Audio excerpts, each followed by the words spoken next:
Media Excellence. 60 taon sa paglilingkod. 60 taon sa katotohanan. 60 taon sa pagtindig kasama ang sambayanang Pilipino.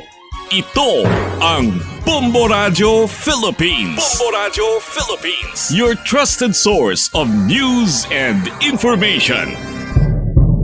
Basta Radio Bombo!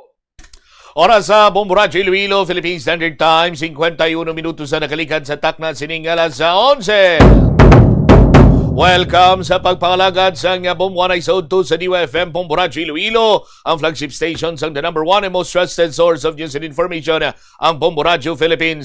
Adlaw kita karon sa Huwebes, Hulyo 9, tuig 2026. Inimulagan mo ang kurman, Bombo Chama Blanco Hover. Kagkaroon sa madalaguan kag mga nagapaunang mga balita. City Disaster Risk Reduction Management Office naka-standby kag panay nga ginamonitor epekto ni Bagyo Inday sa syudad sa Iloilo. Panas nga mga pedestrian lane sa gwa sa mga bulutuan ginatutukan karon sang Iloilo City Traffic and Transportation Management Office. Standby kay Chekeron na pinakauling alakat sang panahon. Sa iban pa nga mga talupang doon karon nga mga balita, ining nangin sentro karon iya banwasang way kita makahangop kung anong luyag ipagwa sang pila ka mga kulturan sininaton. Kung bala pangyaguta, pangsunlog, or naigo lamang sinibanwa iyang ati hindi makapresyar sang laye. Ining statement ni Attorney Verhil Ligutan, ining a printed version of an electronic copy sa original copy. Karon sa aton sining mga kabombo pipila sa mga kasimanwa naton ang panggin iniiya sa kwarta. Kay ti bangod sa sining remarks karon ni Attorney Ligutan sang prosekusyon, no?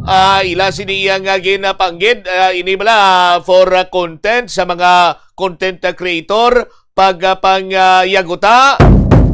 No, sa aton sining mga kasimanwa kag kon lantawon sini nato na banwa, no, madamo sa nagapanawagan nga kon pwede sabahin iya sa pagtalakay sa impeachment trial likawan kuno ining mga tuman kadalom o kun ining mga technical terms agod nga mahangpan sang ordinaryo sini iya nga pumuluyo sa pungsod na Pilipinas. Pero ti sa ahaw karon iyang pag-eksplikar gani banwa nga nagasandig man ini sa aton sining layi kag mayara karon sa layi agod nga ipathag ining paggabaton sang photocopy or Xerox or ining makabig naton certified true copy sang original nga version ang ginabato na karon as evidence, no, admissible na ini sa korte. Di hapos man lang inahangpon kaga daw halos tanan ang makahangopan sinaguro, but may pipila siniya banwa nga nagapili sang lain pagid siniya karon nga paghangop kag masgin pili sini nila ang pagpangyaguta kag pagpalapta sang sala sining pag-intsende sa sining a printed version of an electronic copy is an original copy. Diri karon kag nakalabot naman ini sa Bangko Sentral ng Pilipinas.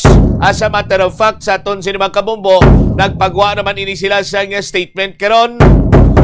Pakita naton sa inyo karon sa aton sining mga taga-palamatik ang tumalanaw nga may pipila na sa mga kulturan sininaton, no? Ang nagpa-photocopy sang kwarta. Kag hambal sini nila nga tiaryo sarang na ini subong nga mabaton. Sa aton sini nga mga kabombo kon ang tinutuyo sini naton, no, nga kita mismo sarang man iya nga makabulig sa aton sini may sigkaparyo agod nga mahangpan ang mga bagay-bagay sa sining nagapadayon karon nga impeachment trial likawan na kung tanin ato ng mga kasubong siniya nga pagpangayagutao sa aton sini karon iya nga mga kabumbo o instead magpamati maglantaw kag hangpon ang mga sitwasyon ang mga nagakalinabo o kay hindi mo iya malikawan sa mga katulad sining sitwasyon ni hilakip or hilabina sa mahisang impeachment trial ang magdiga sang mga salandigan santo sa laye o kag ila siniya nga mga balasihan nga inabugado sini nga istukada. Ti karon ko nang bantayan talang dira iya ang mga nagaralapaw sini nga laway, ang nagahurudlot sini nga sipon, pulo pasensya sa mga nagapanyaga. Ti hindi ka na matingala kun nga tumtum sa sini nga matinion ang aton sini nga pungsod, no? Imbis iya nga mag-uswag, mag-asanyog, padayon ang pag-usmod kay ang ginahatagan sang labing importansya sang kadamaan, no? Ang mga sidelights, ang mga kutaw-kutaw, ang mga hinaslo, ang mga paghikay sa isig kaparyo. Why na karon yang ginatutukan kung ano man dira ang sarang, no? Nga madugang sa imo sini nga ibalo kag mahangpa or agud mahangpan ang nagapadayon karon nga impeachment trial. Anyway, storyanta na karon diri man sa aton sini panin nga pagpangalagan diri sa palatuntunan na Bumbuhanay, Saudo. Detalye sa madalakuan kag mga nagapangunang mga balita balikan ta sa pagkatapos karon sang Bombo Network News. Siguraduhon nga matinlo kag maayo ang kondisyon sa mga appliances pareho sang electric fans kag air conditioners. Kung puno sang yabo ka mga ini, mas mabudlay sila mag-function gani mas madamo nga kuryente ang kinahanglan para makahatag sang pareho nga kabugnaw. Halimbawa, ang electric fans tinluan ang mga blades kag grill para mas mabaskog ang hangin. Sa air conditioner naman, tinluan ang filters kag i-check ang refrigerant para hindi mauyang ang kuryente kag mas mabugnaw ang hangin nga ginabugas sini.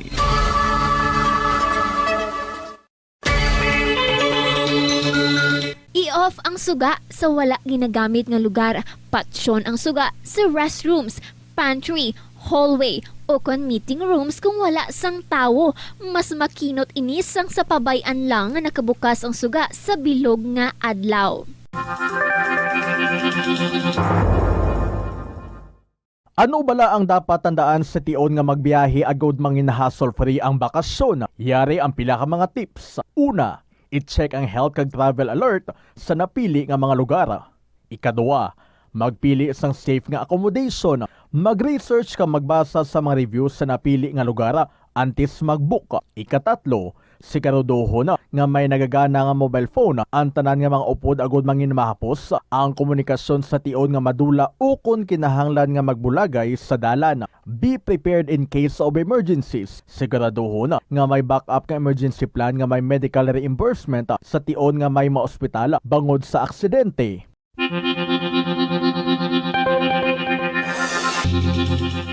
Sini nga panahon isang tag-ilinit, delikado ang sunog ilabi na sa Celebrating 60 years of media excellence. 60 taon sa paglilingkod. 60 taon sa katotohanan. 60 taon sa pagtindig kasama ang sambayanang Pilipino. Ito ang Bombo Radio Philippines. Bombo Radio Philippines. Your trusted source of news and information. Basta Radio Bombo! This is Bombo Network News Noontime Edition broadcasting live at Bombo Radio Broadcast Center, Makati City, Philippines. Ngayon ay araw ng Huwebes, ika-9 sa buwan ng Hulyo taong 2026. Sa ating mga headlines, panibagong pagsabog na itala sa Bulkang Canlaon ayon sa ulat ng Philippine Institute of Volcanology and Seismology. Sa pina para sa bank and tax records ni Vice President Sara Duterte, dedesisyonan ng presiding officer ng impeachment court maaring pagbotohan kung may apila. Expert nananawagan naman na mas maging malinaw at simplihan ang takbo ng impeachment trial para higit na maunawaan ng karaniwang mga mamamayan. Para sa ating weather update, Bagyong Inday lalo pang humina habang kumikilos pahilagang kanluran sa Philippine Sea. At sa ating balita sa ibayong dagat, ang Iran nakipag-ugnay na raw sa Estados Unidos, partikular kay US President Donald Trump, matapos ang mabibigat na mga pag-atake ng Amerika. At live nationwide via satellite, dumako na tayo sa mga detalye ng ating mga balita. Muling nagkaroon ng katamtamang pagsabog ang Bulkang Kanlaon nitong nakalipas sa mga oras lamang dyan sa Negros Island region. Ayon sa data ng Philippine Institute of Volcanology and Seismology, nagtala ng pagsambulat ng abo at usok mula sa mismong crater ng bulkan bago pa man tuluyang natapos ang pagputok bandang alas 7:36 ng umaga.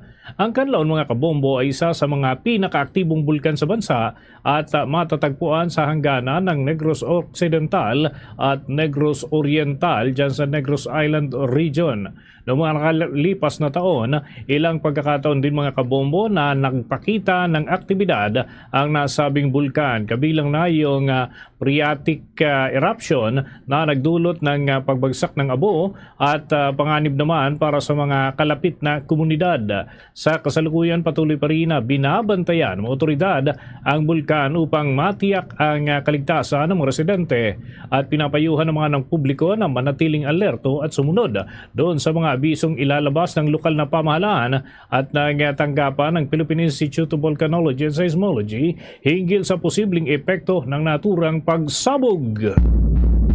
Nainihan mga kabombo Star Nation, kuha tayo ng karagdagang report dyan sa bahagi ng Negros Island region. Itong moderately explosive eruption muling naganap sa Bulkang Kanlaon. May report dyan, Bombo Radyo Bacolod.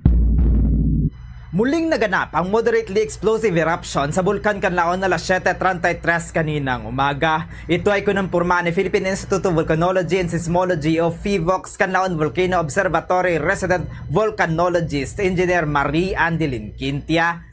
Ayon dito, nagtagal ng 3 minuto ang pagbuga ng abo ng bulkan, samantala sa Canlaon City, Negros Oriental naman ang mas malalang tinamaan ng ashfall. Nagbabala din si Quintia sa posibilidad na may maganap na lahar flow lalo na at may nararanasang ulan sa mga apektadong lugar na dala ng habagat na pinalakas pa ng Bagyong Inday. Paalala nito sa mga residente sa mga lugar na apektado ng ashfall na magsuot ng face mask at manatili na lamang sa kanya-kanyang bahay kung hindi naman kailangang lumabas. Continuous po tayong nagmamonitor sa lagay po ng ating bulkan. Sa ngayon po ay may mga reports na po tayong natatanggap ng mga ashfall. Yung ating pong mga communities na malapit po sa bulkan ay ating pong pinapayuhan na magsuot po ng face mask and manatili po sa ating mga kabahayan lalo na po dahil po sa ashfall hazard. Mula rito sa lalawigan ng Negros Occidental, ito si Bombo Zaldiforo II. This is Bombo Radio Philippines, the #1 radio network in the country. Your trusted source of news and information. Basta Radio, Bombo! Antabay pa tayo sa mga karagdagang update hinggil dyan sa Canlaon Volcano mamaya. Samantala, sinabi ni Davao City Mayor Sebastian Basti Duterte na hindi niya pinapanood o pinapakinggan ang nagiging takbo ng impeachment trial ng kanyang kapatid na si Vice President Sara Duterte. Sa pagbisita nito doon sa Dahig, iginit ni Mayor Baste na naniniwala siya na layunin ng kasalukuyang administrasyon na manatili sa kapangyarihan. Kaugnay niyan, narito ang naging pahayag ni Mayor Baste Duterte. Ako hindi ako nanonood kasi nung simula pa lang, when did this impeachment campaign begin? It was 3 years ago. Even nung simula pa lang ng termino ni Marcos yan, nung nagkalapuan na, andyan na yung usapang impeachment against the Vice President for the confidential funds. And ngayon dinadagdagan nila na kung ano-ano na lang pwedeng idagdag, diba? Well, gusto nila na may impeachment para masunod yung gusto nila. It's not about really, like the Vice President defending herself, but it's about putting her sa lugar kung saan nila gusto na nandyan siya. Kasi kaya nga nila ini-insist yung impeachment na yan kasi they want to remain in power. Gusto nila sila. That's all that I can say. Pag pumayag yung mga tao, wala na kami magawa.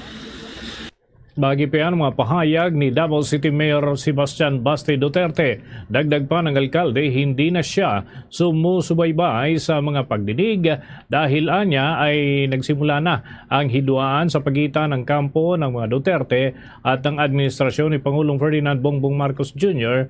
at mula pa noong unang bahagi ng kasalukuyang termino. Sa bagay ito, kuha pa tayo ng ibang report nito ka ng ating news team sa PINA para sa Bank and Tax Records ni Vice President Sara Duterte dedesisyonan ng Presiding Officer Impeachment Court. Maaring pagbutuhan naman kung mayroong aapila. May report dyan si Bombo Angelo Aganan. Bombo Dennis Bombo Jai, nilinaw ni Impeachment Court spokesperson Attorney Reggie Tunggol na ang presiding officer ang unang magpapasya sa mosyon ng prosekusyon na mag-issue ng subpoena para sa bank at tax records ni Vice President Sara Duterte, ngunit maaari umano itong iapila sa buong impeachment court. Ayon kay Tunggol, matapos ang oral arguments na magkabilang panig, maglalabas muna ng desisyon ng presiding officer kaugnay ng hiling ng prosecution. Gayunman, sinabi niyang kung may senator judge na umapila sa naging pasya, ang buong impeachment court ang boboto kung papanatilihin o babaliktarin ang desisyon. Pinaliwanag pa niya na kung mabigo ang apila na makukuha ng mayoryang boto, mananatili ang naging desisyon ng presiding officer. Ngunit kung susuportahan naman ng mayorya ang apila, mababaliktad ang anumang pasya.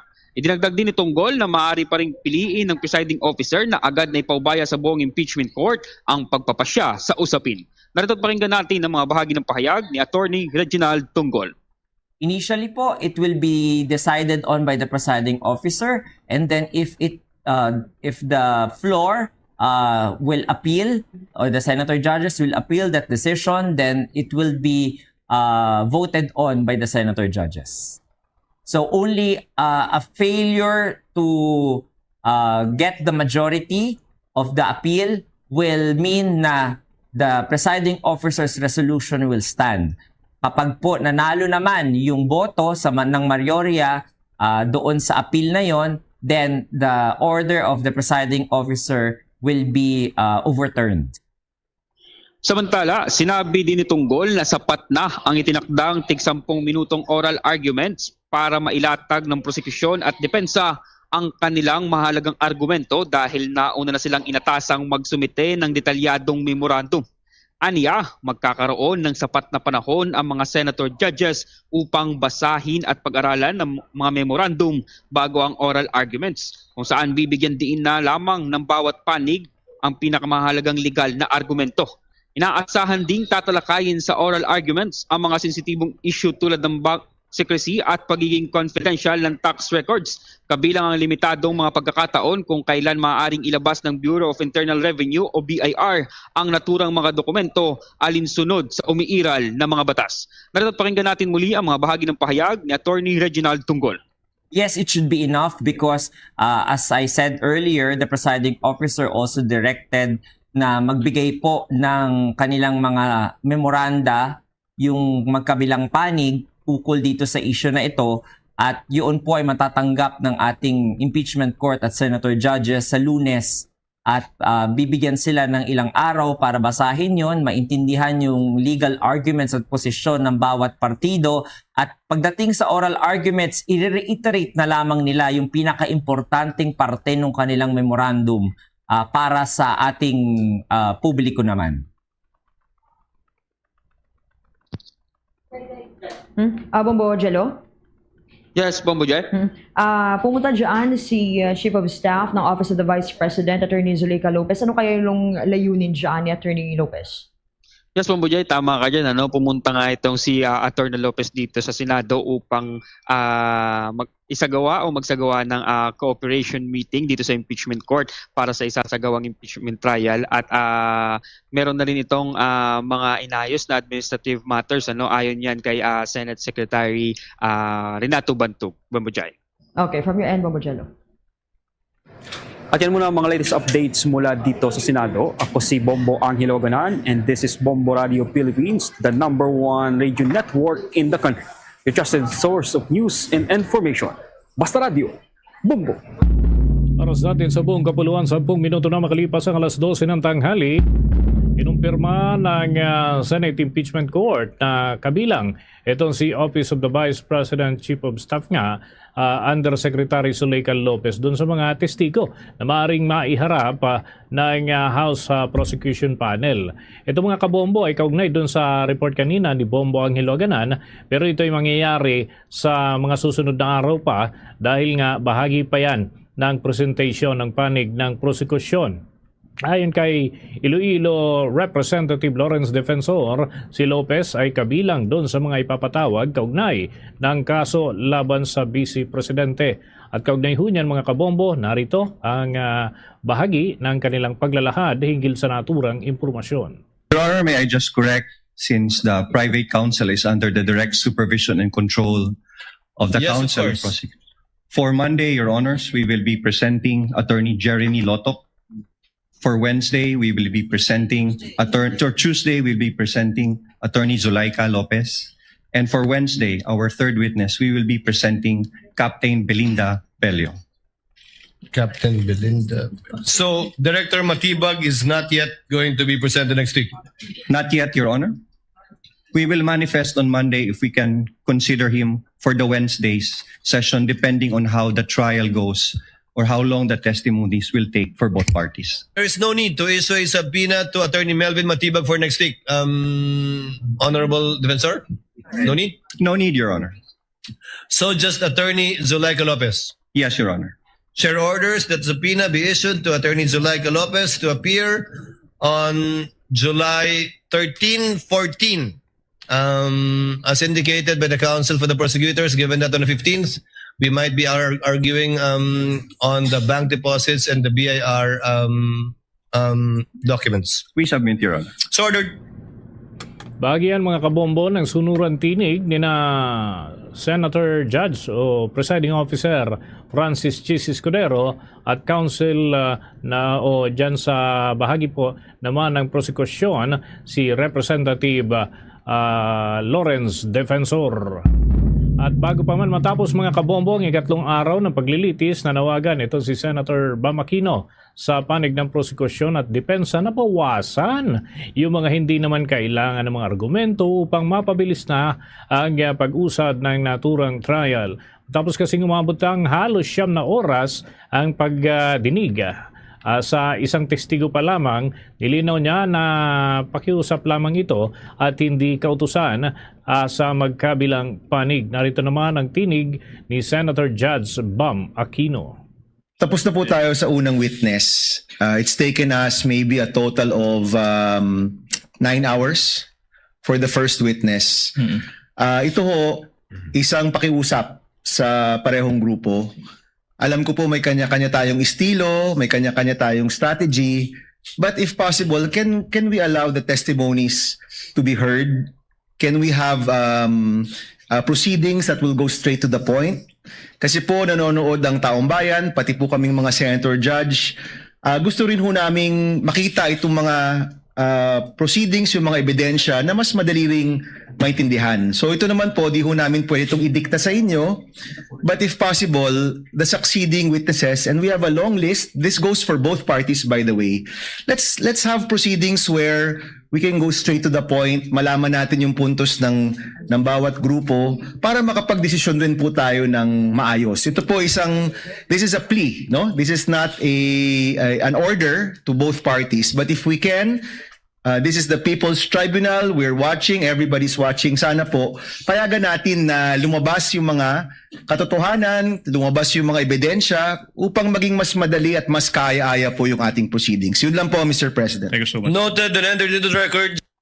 Bagyan mga kabombo ng mga pahayag ni Senator Judge Bam Aquino at ang tugon naman nitong si Presiding Officer Chis Escudero. Samantala, sinabi ni Presiding Officer Escudero na formal lamang o na normal lamang ang mabagal na pag-uumpisa ng impeachment proceedings dahil sa mga technical na issue na karaniwan na pinagtatalunan habang sinusukat pa ng magkabilang panig ang mga estratehiya ng isa't isa. Sa pagtatapos naman ng pagdinig, muling iginit ng panig ng depensa na wala umanong sapat na ebidensya na magpapatunay na kumuha talaga itong si Vice President Duterte ng assassin laban kina Pangulong Ferdinand Bongbong Marcos Jr., First Lady Lisa Araneta Marcos at dating House Speaker Martin Romualdez. Sa susunod na linggo nga mga kabomboy, inaasahan na magpapatuloy ang prosekusyon sa pagharap ng isa pang investigator na umano'y tumulong sa pagtukoy ng sinasabing hired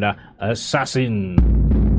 Sa karagdagang balita, nagpasya naman ang House Prosecution Panel na isuko na ang bahagi na dapat ay may redirect examination dito kay National Bureau of Investigation Agent John Mark Calilong at tuluyan na hong i-arrest ang kanilang unang testigo sa ikatlong araw ng impeachment trial ni Vice President Sara Duterte. Ayon nga kay Prosecution Counsel Attorney Amando Virgil Ligutan, wala nang dahilan upang muling tanungin itong si Calilong matapos ang cross-examination ng panig ng depensa. Iginit pa ng naturang abogado na nabigo naman ang kampo ng pangalawang Pangulo na mapabulaanan yung mahalagang punto at bahagi ng testimonya ng naturang agent na inilahad sa direct examination. Dahil naman sa pag-waive ng panig ng prosekusyon sa redirect examination, nawala na rin ng pagkakataon ang panig ng depensa na makapagsagawa pa ng recross examination. Bago nito ay sinabi ng defense team na handa silang magtanong muli dito kay Calilong kung magkakaroon ng redirect prosecution o ang prosecution hinggil pa rin sa naturang testigo.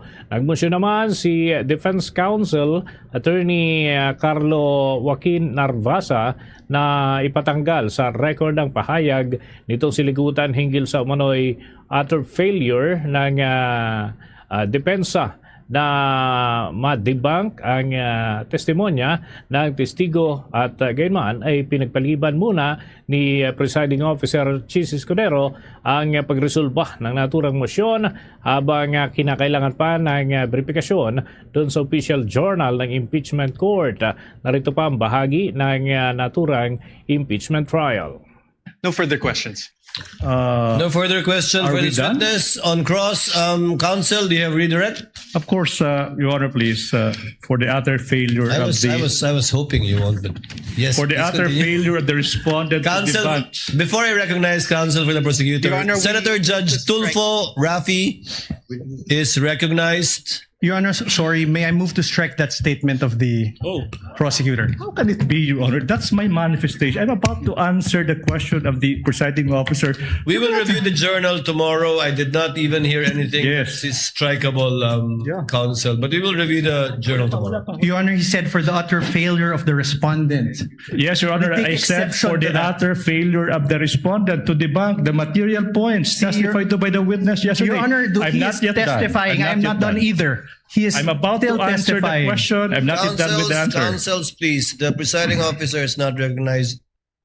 Bagian ng pagtatalo nitong sina Attorney Virgil Ligutan at Attorney Narbasa, kaugnay pa rin ng ilang mga kataga na binitawan ng abogado ng panig ng prosekusyon. Si Calilong naman mga kabombo ang unang testigo ng panig ng prosekusyon at tumistigo hinggil yan sa video ng online press conference noong Nobyembre ng taong 2024 na naglalaman ng umano'y pagbabanta nitong si Vice President Duterte laban kina Pangulong Ferdinand Bongbong Marcos Jr., First Lady Lisa Araneta Marcos at dating House Speaker Martin Romualdez. Pagkatapos ng mga pagdinig ay pinayagan na siya na makalis mula sa witness stand at ibang testigo naman ang susunod na isasalang. Samantala, ipinahayag ni Senator Judge Juan Miguel Zubiri ang kanyang pangamba hinggil sa kasalukuyang legal na klasifikasyon ng mga banta laban sa Pangulo, sa Vice Presidente at iba pang constitutional successors sa ikatlong araw ng impeachment trial ni Vice President Sara Duterte. Sa kanyang pagtatanong kay Bureau of Investigation Cybercrime Investigation Assessment Center Senior Agent John Mark Calilong, tinanong ni Zubiri kung iniimbestigahan ng ahensya ang mga banta laban sa pinakamataas na opisyal ng bansa. Ayon kay Calilong, saklaw ng mandato ng National Bureau ang ganitong mga kaso at maaari itong maituring na grave threats sa ilalim ng umiiral na batas. Kinumpara naman ni Zubiri ang umiiral na batas sa Pilipinas sa mga parusa sa Estados Unidos para sa mga banta laban sa pambansang lider. Dito ba sa ating bansa, dahil tinatanong ko po sa inyo, dahil kayo po investigating body, sa ating bansa, meron bang specific law pagdating sa mga banta sa Pangulo, Pangalawang Pangulo at kanyang mga successors? Or yan ba'y pasok lang sa grave threats which is applied sa lahat? Applicable sa lahat ng tao? Based on my personal knowledge, sir, it's only on the grave threat, Your Honor. Which is applied to everyone, if I'm not mistaken. No? Kasi sa batas sa Amerika, sa Estados Unidos, meron po tinatawag na number 18 under the United States Code, Section 871. There is a specific law na pinagbabawal po itong mga threats to the President, Vice President, and its successors. Nanawagan ang Senator Judge sa mga mababatas na pag-aralan ang posibilidad ng pagpapatupad ng mas mabigat na parusa upang matiyak ang proteksyon ng mga pangunahing opisyal ng pamahalaan. And this is just food for thought because not only are we senator judges, we're also legislators. It may be time that we also craft a law that will be specific on threats made to the President, Vice President, and its successors, meaning the Senate President, the Speaker of the House, and the Supreme Court Chief Justice. Sa Amerika kasi, sa batas po nila, and I'll just wrap up, the defendant, to secure conviction, the defendant communicated a threat. The defendant understood and intended the statement as a true threat. Hindi po niya sinabi joke only in the end. And pangatlo, the defendant knowingly and willfully makes the threat.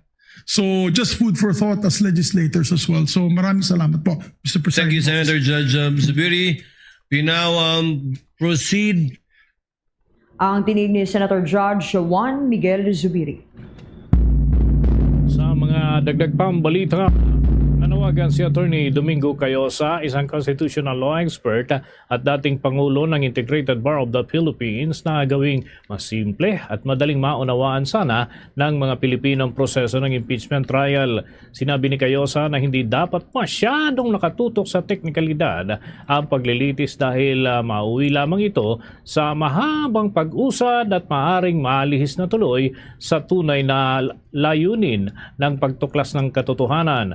Binigyang din pa ng naturang abogado na sa simula pa lamang ng naturang paglilitis ay dapat maging malinaw na doon sa mga abogado at yan ay sa magkabilang panig at sa publiko na rin kung ano ang nais na mapatunayan. Anya, nagkaroon ng pagkukulang sa pre-trial conference dahil hindi na dapat na pinagtalunan yung kasalukuyang usapin ng ebidensya ng mga testigo. Dagdag pa ng naturang abogado, kung patuloy na magiging labis ang pagtuon ng technical procedures, mawawala ng tiwala ang publiko at lalabo pa ang tunay na layunin ng impeachment trial. Ang panawagan, mga kabombo, ng naturang dating presidente ng Integrated Bar of the Philippines ay nagsisilbi namang paalala doon sa kasalukuyang proseso ng impeachment at hindi lamang para sa mga abogado at maging sa mismong impeachment court, kundi para na rin sa sambayan ng Pilipino na may karapatan din na maintindihan ang bawat hakbang na itinatakbo para naman sa hustisya dyan sa impeachment trial. Sa bahagi ito, kuha pa tayo ng ibang report na tinutukan ng ating makasamahan. Si former Representative Kiko Barzaga, formal nang sinampahan ang kasong cyber libel sa Manila Regional Trial Court kaugnay sa nakaraang online post. May report dyan si Bombo Grant Hilario. Formal nang kinasuhan ng Manila City Prosecutor's Office ang napatalsik na mababatas na si former Cavite 4th District Representative Francisco Kiko Barzaga sa Manila Regional Trial Court.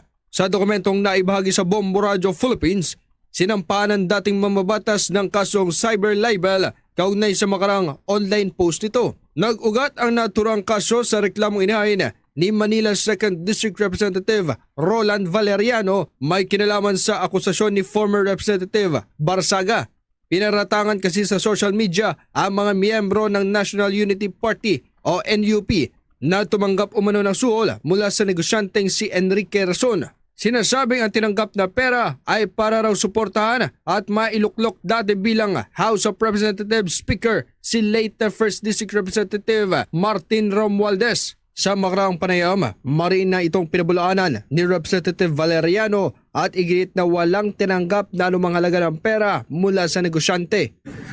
His allegation na kami raw ay nabayaran ni Mr. Enrique Razon para tulungan o para iluklok na speaker si Speaker Martin Romualdez, na sa matter of fact during that time wala namang kalaban si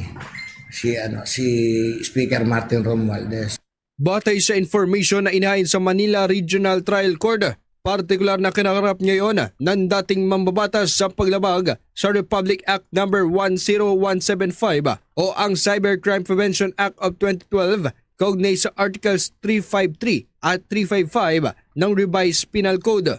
Inilahad din sa kasong isinampa sa korte na ang nababanggit na online post ay nakitaan ng intensyon para maapektuhan ang reputasyon, magdulot ng galit ng taong bayan at siraan si Representative Rolando Valeriano. Nagamit pa umano ang lawak ng social media platform ni former Representative Barsaga para maipakalat ang pahayag na siyang nagbunga para makapaminsala umano sa integridad ng naturang opisyal.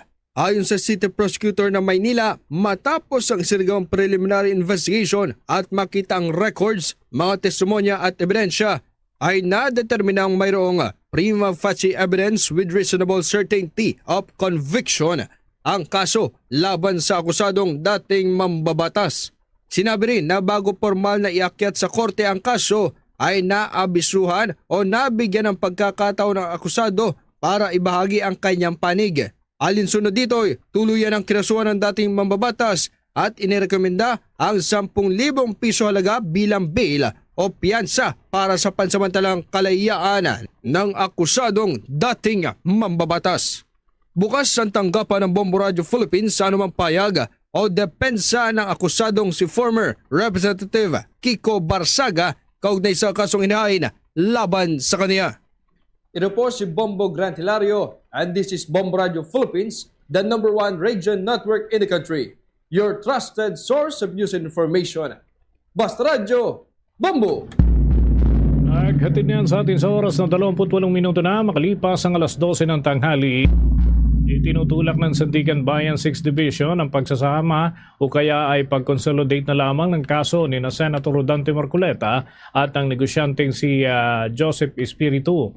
Ang naturang kaso ay kaugnay ng umano'y paglabag ng naturang dalawang personalidad sa Presidential Decree No. 46 na bahagi naman ng nakabinbing plunder case sa Sandigan Bayan 3rd Division.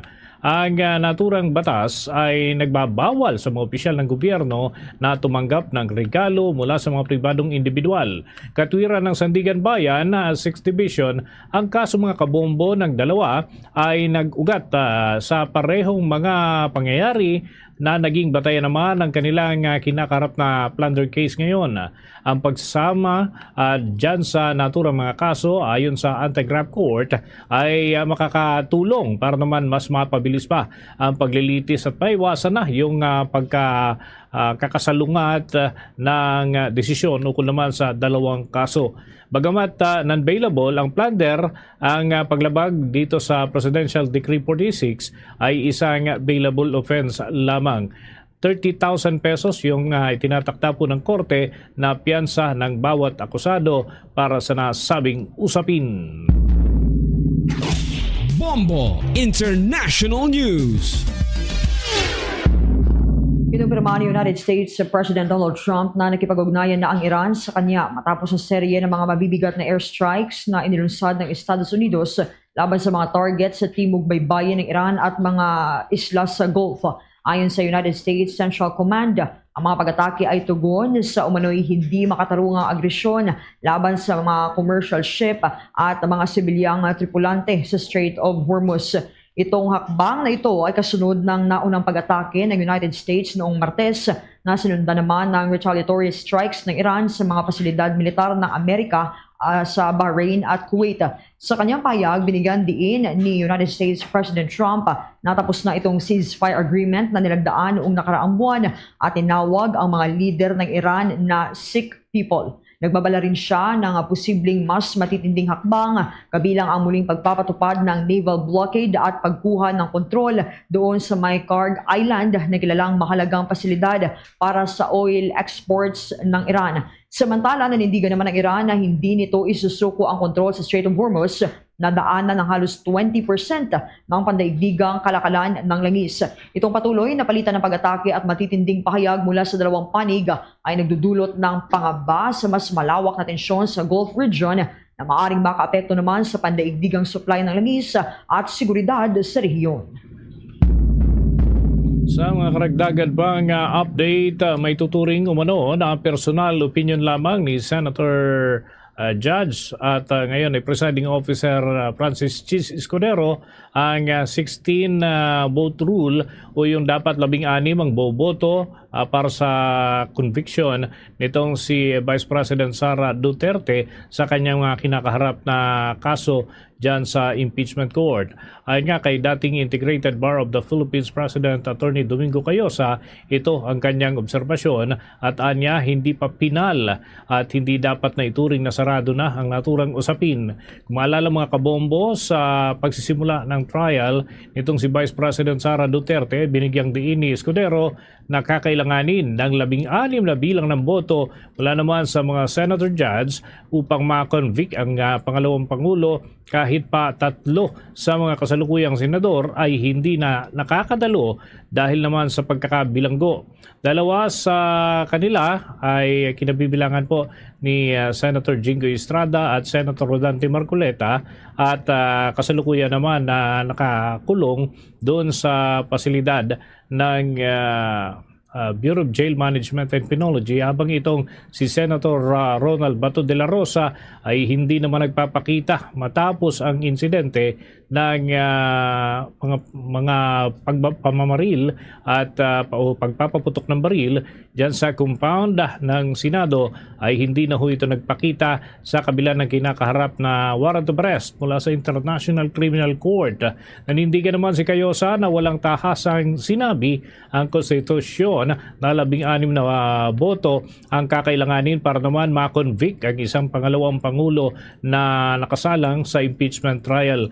Bagamat nakasaad na kailangan ang concurrence ng 2/3 of all members of the Senate ay hindi naman umano na ideklara ng sinabi na all members ay laging katumbas ng 24 na senador dahil may mga circumstances na kinakailangan ding ikonsidera.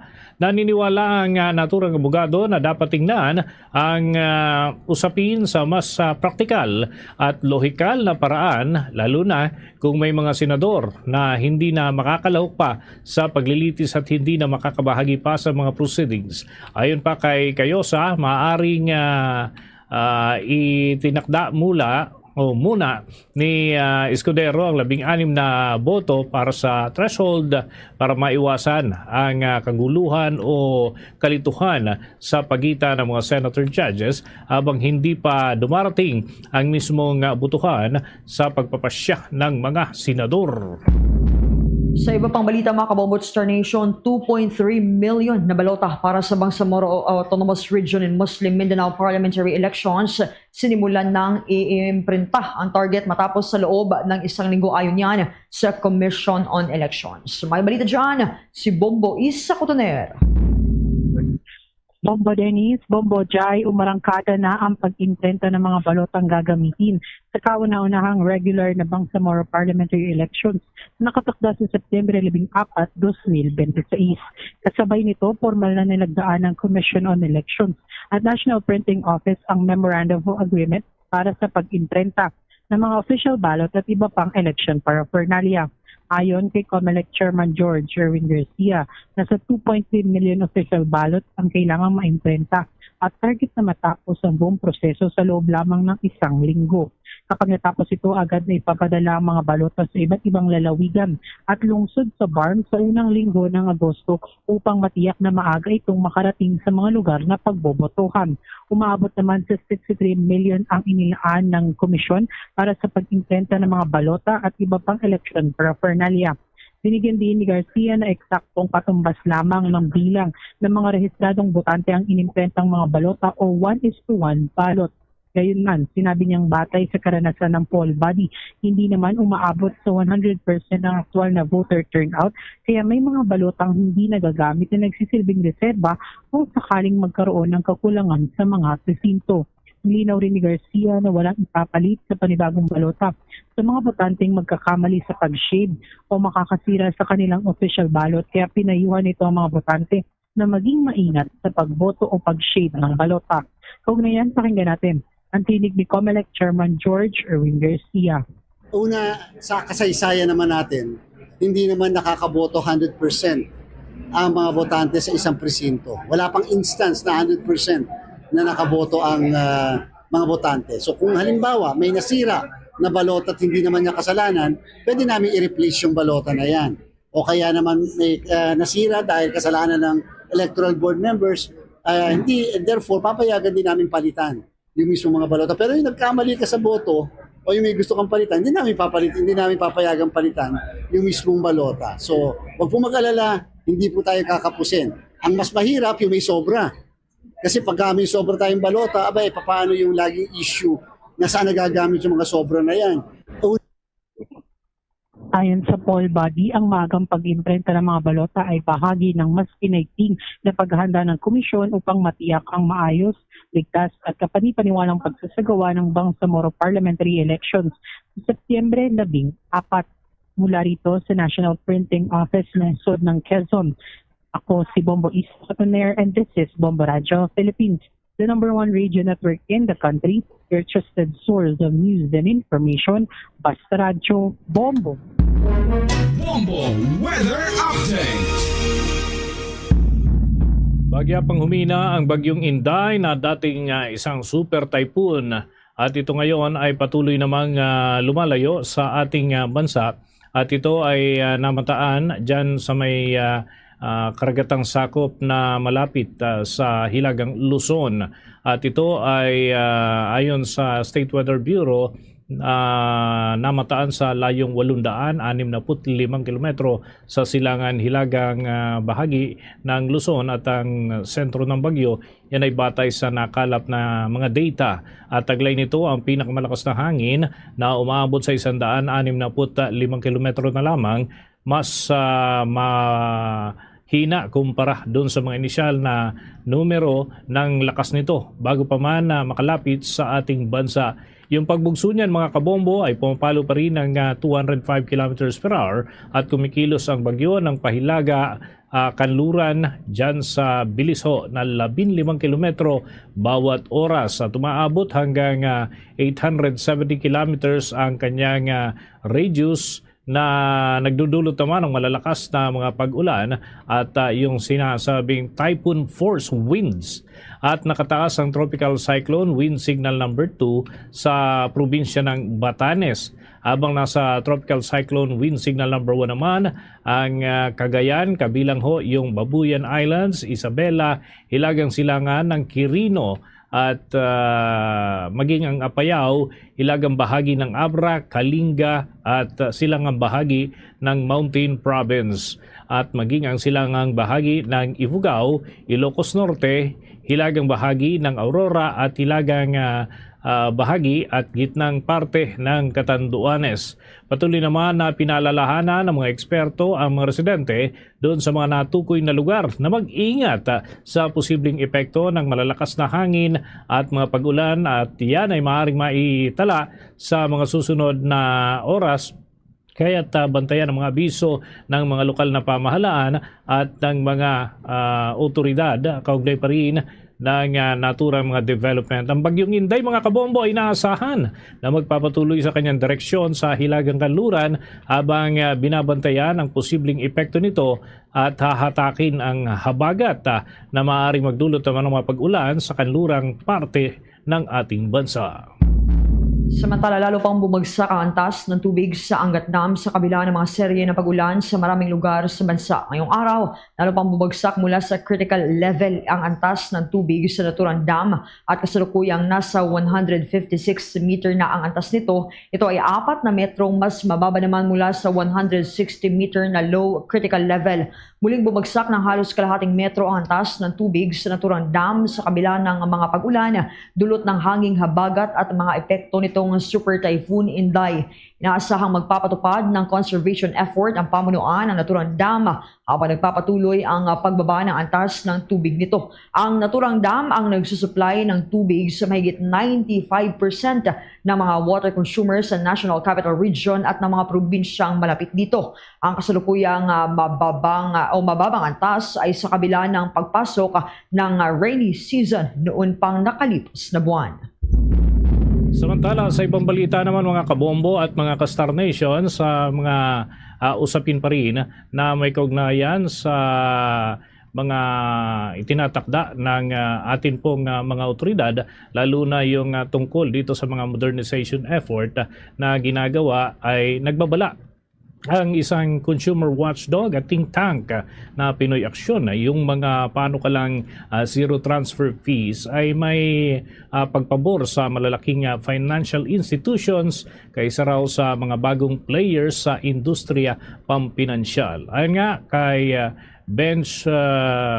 Ben Cyrus Elorin, ang convener ng nasabing Transparency Group at Consumer Watchdog, ay unfair ito para sa disadvantageous sa new player at taliwas ito sa financial inclusivity na isinusulong naman ng gobyerno. Dagdag pa ng grupo, tila pinapatay ng malalaking mga bangko yung mga bagong players na nagpapalawak ng access sa financial services para naman sa masang Pilipino, at ito umano ay nakakabawas sa kapasidad ng mga iyan na mapalawak pa yung kanilang saklaw. Ipinaliwanag pa ng grupo na ang online fund transfer na platform ay mahalaga na kasangkapan para naman sa financial inclusivity dahil madali itong gamitin at maabot maging ng mga mamamayang limitado ang access sa formal na sektor sa pagbabangko. Nitong Hulyo 4 nga, mga kabombo, nagkabisa ang Bangko Sentral ng Pilipinas Circular Number 1238 na nag-aata sa mga bangko na magpatupad ng makatwiran at makatarungan na market-based pricing para yan sa electronic fund transfers. At ayon nga sa Pinoy Aksyon na grupo, kung magiging opisyal na ang pulisiyang ito, yung zero fees ay kabaligtaran naman ang magiging epekto niyan doon sa layunin ng financial inclusivity, kung saan ang layunin umano ay makabuo lamang ng mga saklaw na pakinabang.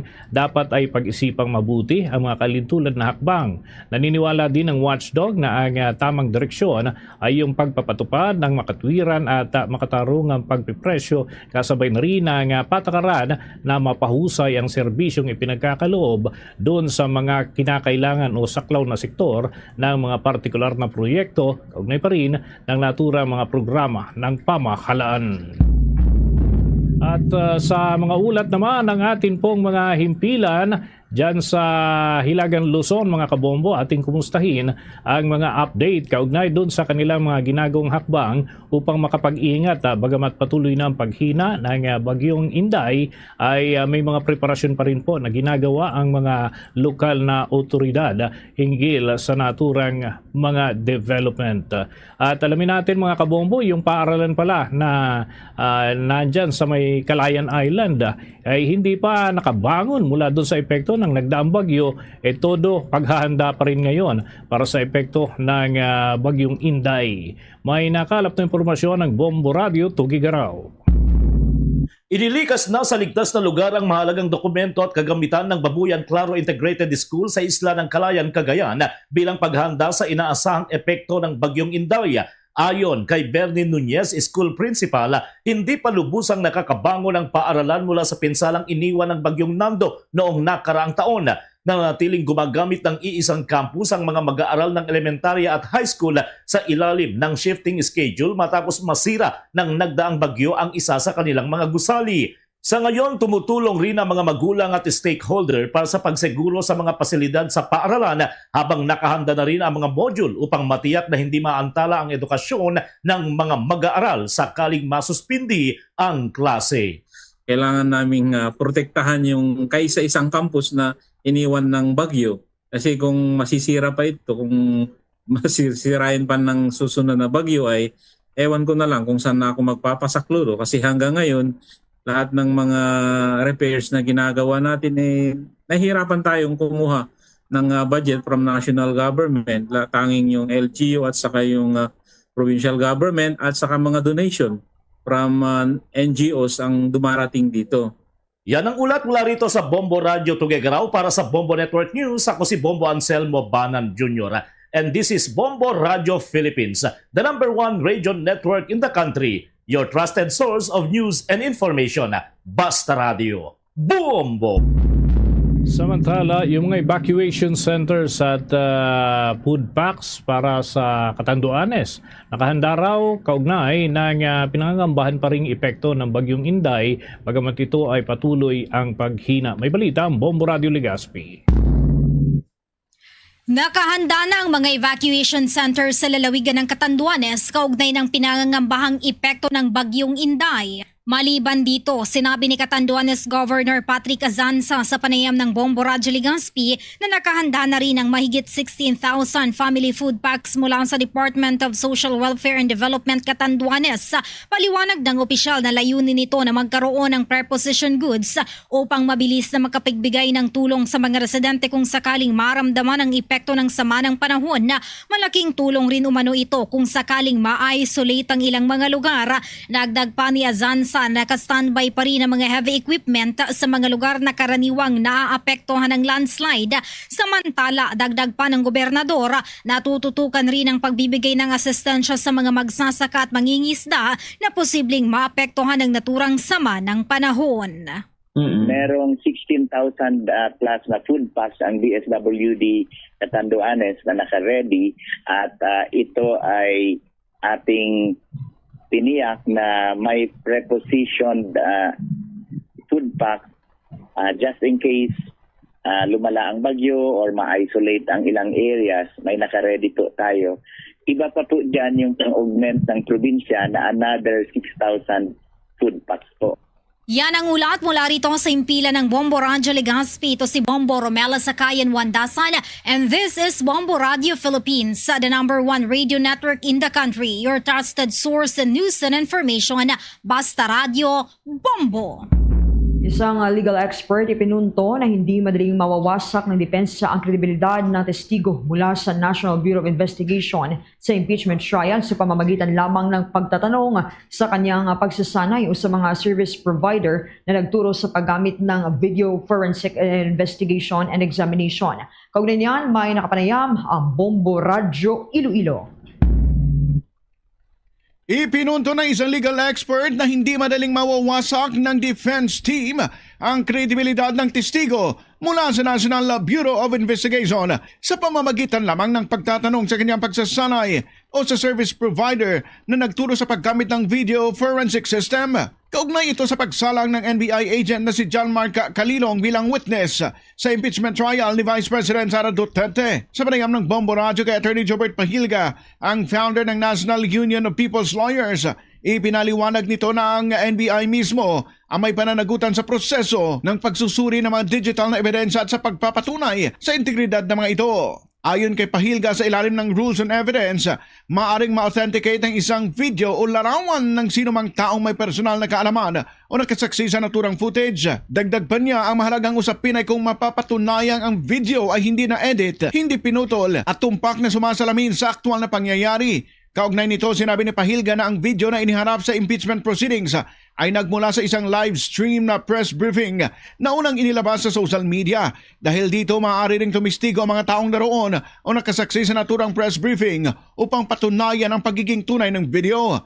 Nilinaw rin niya na ang kopyang ginamit ng NBI ay isang downloaded na bersyon habang ang orihinal na ebidensya ay nananatiling nasa mismong live stream o orihinal na upload sa social media platform. Binigyang diin pa ng abogado na mahalaga din ang naging hakbang ng NBI na humiling sa social media platform na mapanatili ang access at integridad ng orihinal na data bilang bahagi ng pangangalaga sa digital na ebidensya. There is no question, there is no dispute that this statements were uttered, and the prosecution has presented that aside from that statement, there are other prior statements, no, on the same subject matter. I think there can be no other proper way to defend her but to justify that statement under the rules on evidence.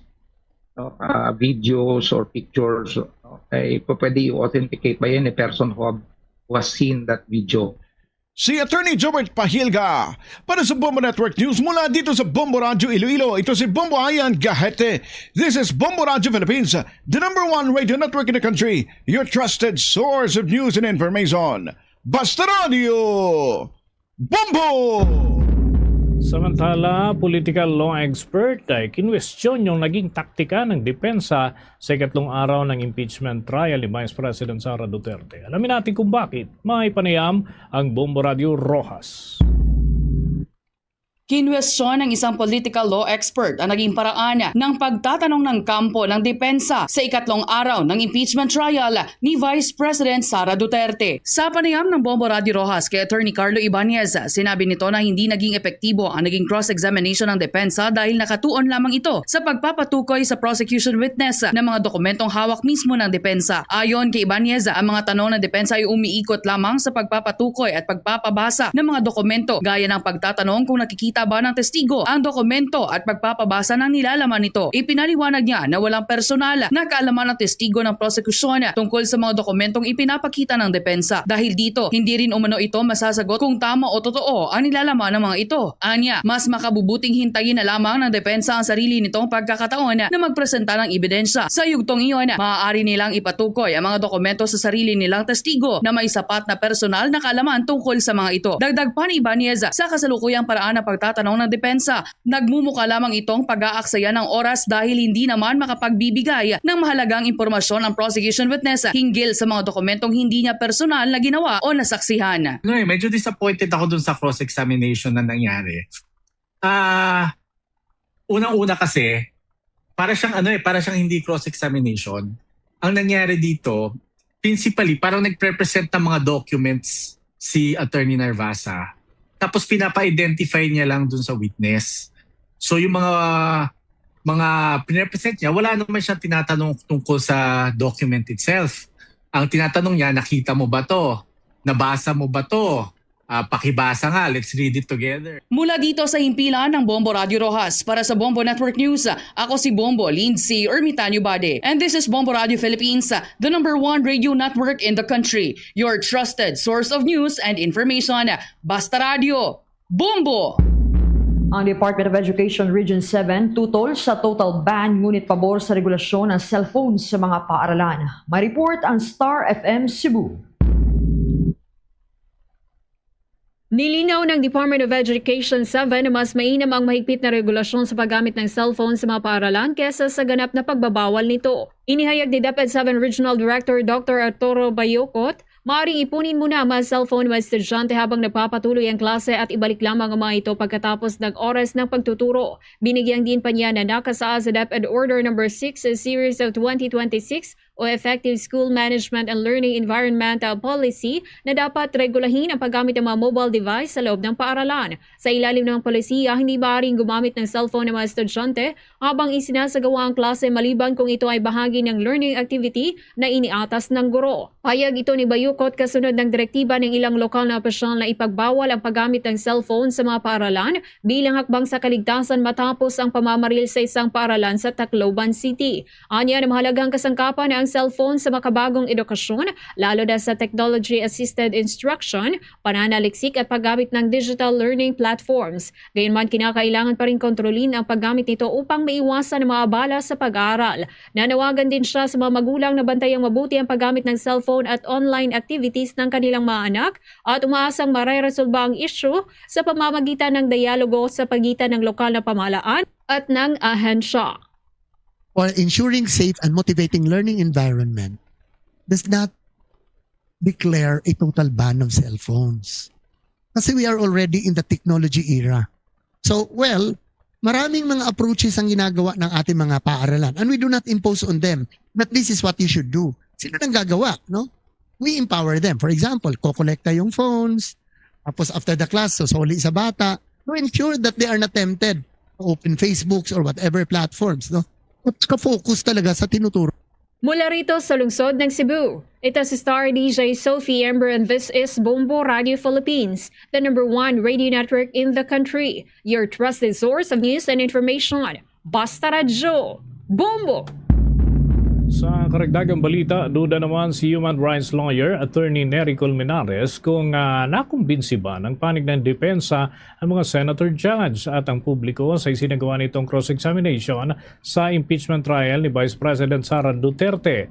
Nakasentro ang pagdinig itong nakalipas na araw sa paggisa ng depensa sa unang saksi ng prosekusyon na si National Bureau of Investigation Senior Agent John Mark Calilong. Dito mga kabombo ay kinestyon ng abogado ng depensa na si Attorney Carlo Narvasa ang digital forensics training ng naturang saksi pati na ang mga dokumento na ginamit para naman i-authenticate ang video ng umano'y pagbabanta sa buhay ng pangalawang Pangulo. Kaugnay nito ay nakapanayam ng Bombo Radio Cebu si Attorney Colmenares kung saan ay ibinahagi niya ang kanyang mga napansin na kahinaan sa panig ng depensa. Ayon pa sa kanya, hindi pa may tuturing na major offense ang mga natalakay doon sa unang 3 araw ng impeachment trial ng pangalawang Pangulo na umikot lamang doon sa grave threat at git niya ang mga mabibigat na issue na dapat natutukan ay ang mainit na usapin ukol naman sa confidential funds at ang hinala na paglago umano ng Statement of Assets, Liabilities and Net Worth ng pangalawang Pangulo. Dahil dito ay nag-aalinlangan siya na kayang mapaniwala ng depensa ang mga senator judge at ang publiko na walang katotohanan ng mga pagbabanta na ginawa ng Vice Presidente laban sa kasalukuyang mga opisyal ng pamahalaan kung saan ay minor offense pa lamang na may tuturing at tila ay nahihirapan pa ang depensa kung paano at ididepensa pagsapit naman ng mas mabibigat na akusasyon. Narito ang bahagi ng mga pahayag ni Attorney Nery Colmenares. Ang hirap mag-cross sa isang bagay na ang sinasabi ng witness, totoo. So, yan ang problema talaga ng depensa dito. Kasi hindi pa nga major itong grave threats. Ang major talaga na impeachment offenses ay yung confidential funds na hindi pa napapaliwanag ngayon. At yung pangalawa, syempre, bakit lumobo yung SALN niya. Pero medyo hirap na sila doon kasi duda ako kung makumbinsi ng depensa, hindi lang ang mga senator judges, kundi ang publiko rin, na hindi totoong nag-threaten si Vice President Sara Duterte. Tinigbuyan ni Attorney Nery Colmenares sa panayam ng Bombo Radio Cebu. Manatiling updated sa mga kaganapan sa Luzon man, sa Visayas o kahit sa Mindanao. Maging sa ibayong dagat pa nga, maaari yung tutukan sa pamamagitan ng ating Bombo mobile app, YouTube, TikTok at maging sa Facebook Live. Mga kabombo, sa mga lalawigan, masusubaybayan dyan sa probinsya ng Davao at buong rehiyon ng Davao ang mga palatuntunan ng Bombo Radio Philippines through Bombo Radio and Star FM Davao. Samantala sa Northern Mindanao, Bombo Radio Cagayan de Oro, habang sa bahagi naman ng Caraga Region, Bombo Radio Butuan at sa Soc Sargent Region, Bombo Radio Jensan. Samantala sa mga Ilonggo speaking sa Mindanao, Bombo Radio Coronadal. Sa ating mga listeners and viewers sa bahagi ng Bukidnon area, mapapakinggan at mapapanood ang Bombo Radyo Malay-Balay. Para sa mga Shabakano naman, nariyan ang ating news, music, entertainment station na Star FM Zamboanga. Sa Zamboanga del Norte, nariyan ang Star FM Dipolog. At sa Central Mindanao and Bangsamoro Region, nariyan ang Star FM Cotabato. Bago tayo magtapos, mga Kabombot Star Nation, narito sama-sama tayong manalangin ng Oratio Imperata for deliverance from calamities. Almighty Father, we raise our hearts to you in gratitude for the wonders of creation of which we are part, for your providence in sustaining us in our needs, and for your wisdom that guides the course of the universe. We acknowledge our sins against you and the rest of creation, nature. We have confused your command to subdue the earth. The environment is made to suffer our wrongdoing, and now we reap the harvest of our abuse and indifference. Global warming is upon us. Typhoons, floods, volcanic eruption, and other natural calamities occur in increasing number and intensity.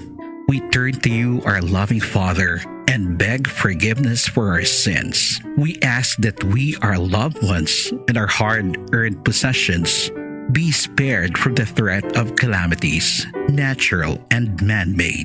We beseech you to inspire us all to grow into responsible stewards of your creation and generous neighbors to those in need. Amen.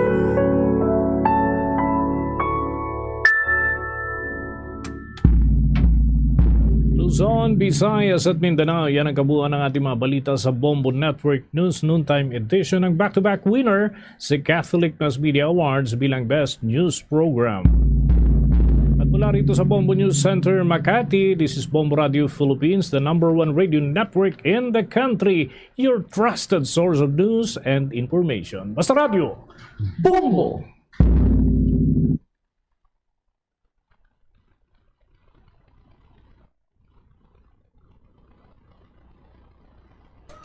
Oras sa Bombo Radyo Iloilo, Philippine Standard Time, 1 minuto na nakalikan sa takna sining alauna. Balik na dari sa pagpangalagad sa Bombo Anay sa udto sa DYFM Bombo Radyo Iloilo. Standby sa aton sining mga kabombo sa dugang mga balita kag impormasyon. Istoryahan aton karon dugang sinadiri may kantanan sa impeachment trial batok iya sa kay Vice President Sara Duterte. At the same time sa aton sinigron iya nga mga kabombo ining nagadamo sinigron iya nga mga video sa social media nga kung saan nagapa-photocopy sila sang kwarta no sang Philippine peso bill. At isaton sini nga mga kabombo may ara sang layay kita nga ginadumili ang pag-reproduce no sang isa iya ka banknote. Sa aton sini nga mga kabombo nag-ugat ini sa pahayag ni Attorney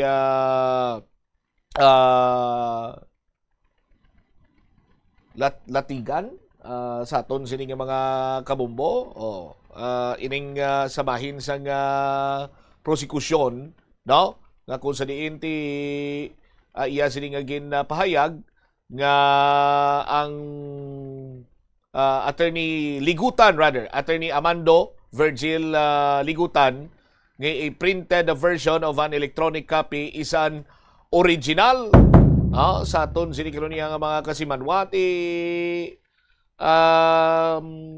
halos tanan ang nagapanawagan lakip ng aton sini nga mga senador nga as much as possible magamit sang mga tinaga nga sarang gilayon mahangpan sang ordinaryo sini iyang Juan de la Cruz pumuluyo sang pungsod da Pilipinas no para mahangpan kung anong mga nagaklinabo karon iya sa bahin sang Senado do nagapakita lamang madamo ang wala nakahangop pero gingamit pa ini nila bilang tool para yagutaon ang padayon sini karon nga impeachment trial.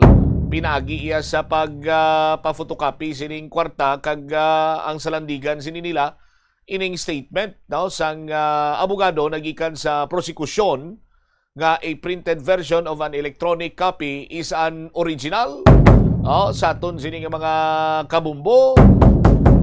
Ti dira gid iya nagasala kag ining mga personalidad nga nagapalapta sini sa bahin sa social media ang sarang nga makasuhan sa aton sini nga mga kabumbo, making it worse.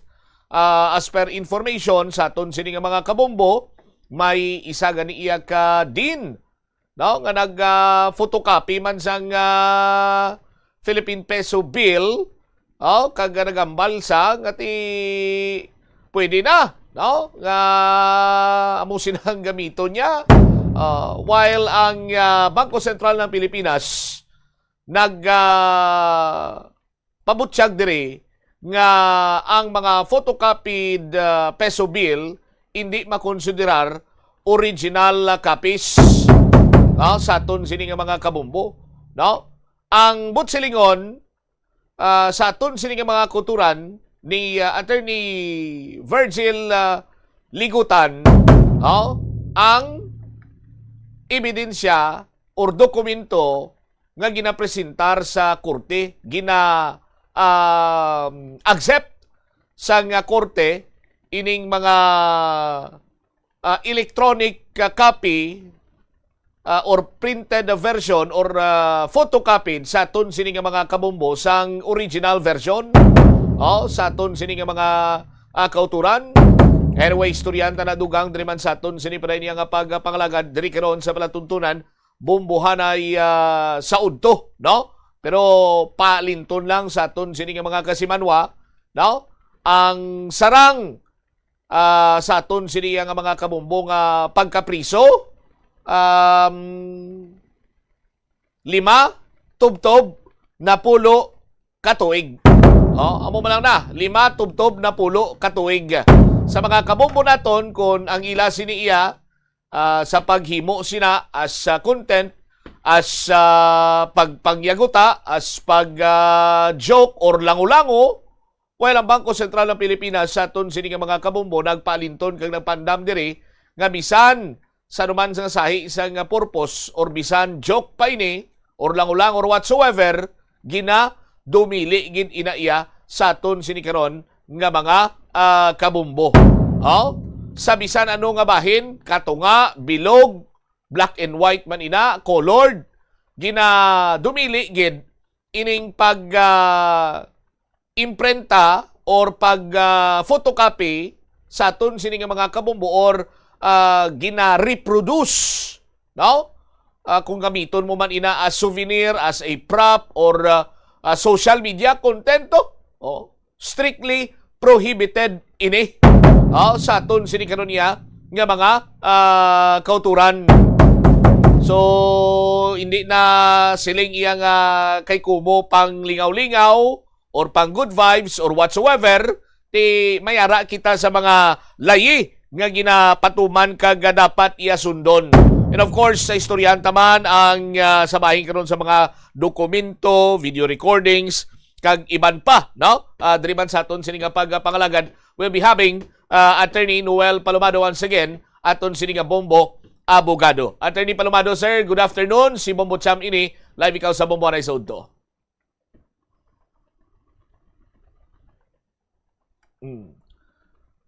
Okay. Nakamute ikaw, Guro, Attorney.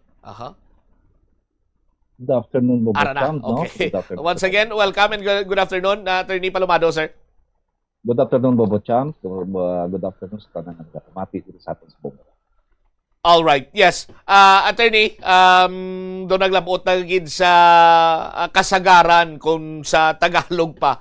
Ining may kantanan karon sa pag-interpretar sang pila naton iya ka mga kabumbo with regards sa statement ni Attorney Amando Virgil Ligutan.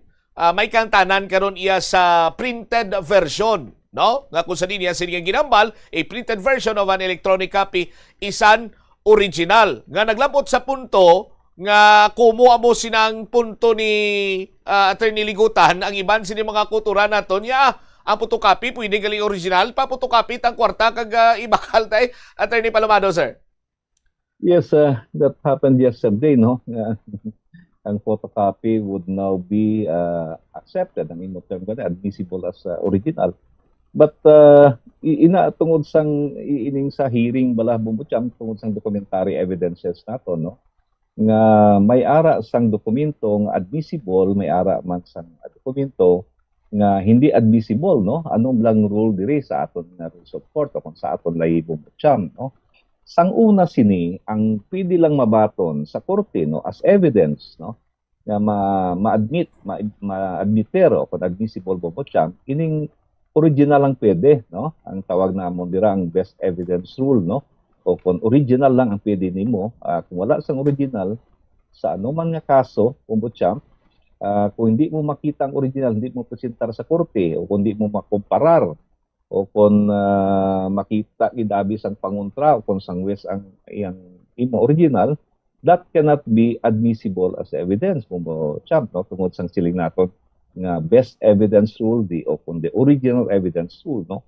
But comes now the amendments now mo champ, no, gi-amendar ina nga instead sa original kay mabudlay man kung kisa, no, pwede man gali sa korte as a documentary exhibits o kung evidence ang photocopy o kung duplicate, no, o kung tawag nato na Xerox copy. Gina-admiter ina sang korte during the trial and hearing o kung presentation of evidence naton bubutsyam kung mapakita sang partido nga nadula ang original sini. That is number 1, no. Number 2, bumutsyam, kung mapakita sang partido nga nag-present sang dokumento nga ato sa piyak nga partido ang original, kag hindi iya paghihatag, no? Pares na abi ang cheque ato sa iya, kag nakwa niya sa imo, kag hindi iya paghatag, tikinanlan mo ina. Kung mag-file ikaw abi sang bouncing check law, no? So, ina nga mga bagay bumutsyam, nga pwede mo makasubstitute ang siling naton nga photocopy o kung duplicate sa original, no? O kung ina bala mo inang ang iya original ato sa isa ka public office o kung public o kung official document. Para nang titulo abi dito sa Registry of Deeds, no? Pariyo na ang sulat abi ni Governor ang original ato sa Office of the Governor nga hindi ikaw makakuha sang original. So what we do, bumutsyam, nagpa-certified true copy kita, no. So siling naton ang general rule sang una bumutsyam is that kinanlan para mga admissible ang documentary exhibit sa korte, kinanlan ara gid ang original except sa subong ginbag-o ina nga pwede manggali ang duplicate o photocopy basta siling na kung gani nga wala nadula na gid ya kag hindi mo na gid makita ang original o kun ang original ato sa kontra o kun ang original ato sa public public document bumutsyam. Okay. So there is nowhere near ining mga pagwa karon niya sang pipila ka mga kauturan naton nga kung sa kwarta nila gin-apply ining punto ni Attorney Ligutan, hindi iniya pwede. Attorney Palomado, sir. Literal nilang interpretasyon, guro. Bata ko daw, umot lang daw, nagalingin na ginoong guro ulo nila bumutsyam, no? Ang astang kwarta, ipaserok sumugi gamiton mo, no? And yes, there is a crime, no? Sila mo gani kang ginabumutsyam. May mga penalty na kung gamiton mo, kung daw reproduce mo bala, peke mo ang original, no? Padamo mo, you reproduce a peke nga kwarta, no? May corresponding penalty o criminal violation ng bumutsyam. Another thing, Attorney Palomado, sir, may kanta na naman sa mga video kay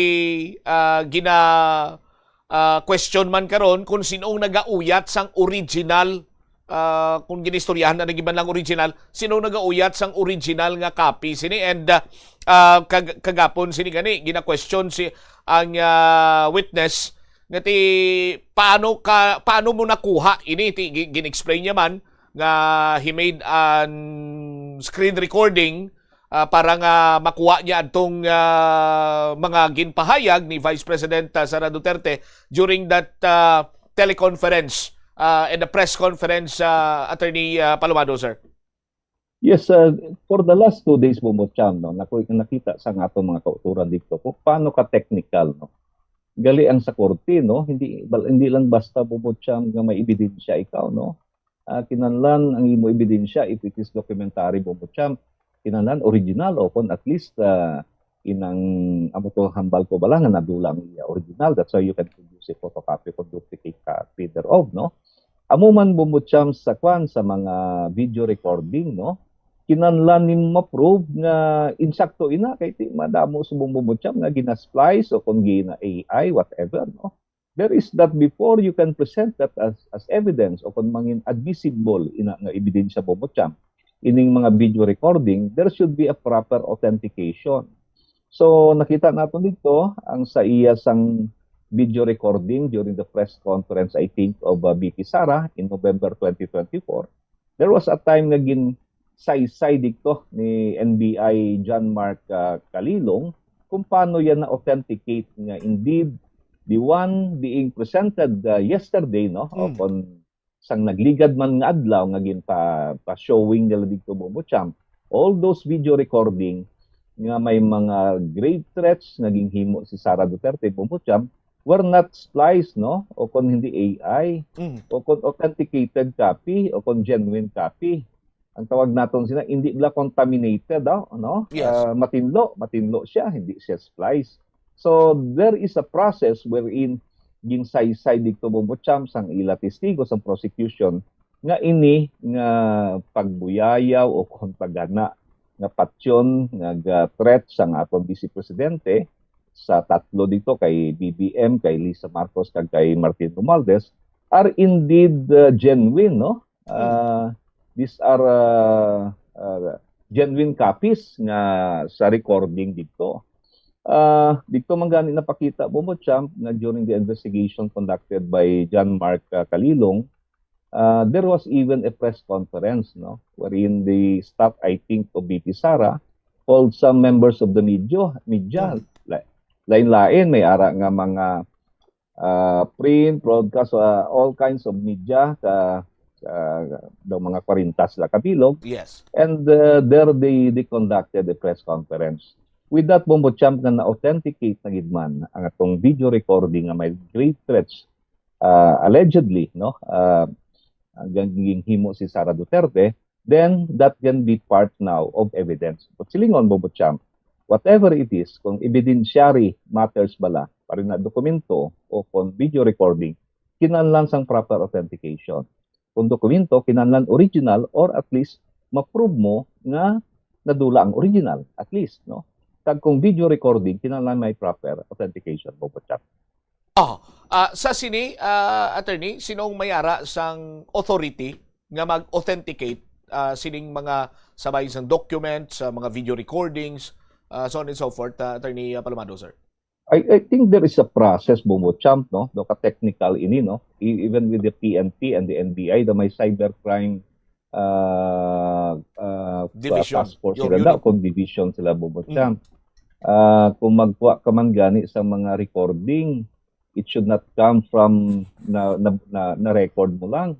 Kung pareho sinabi, pareho sa radyo, abi Bobocham, kinahanglan makuha kin ako sa NTC, no? Yes. Ipa-authenticate mo dito. Kag kung mga post abi, mga libelous post abi sa imo Facebook account o kung any social media Bobocham, no? Daw dito kagid mapa-authenticate kagid dito sa may cybercrime na division sang PNP nato, no, kung SNBI. And so on. These are very technical, no? So kung makita mo during the cross-examination conducted by Attorney Narbasa, dito siya, no, nag-focus more on the authentication process.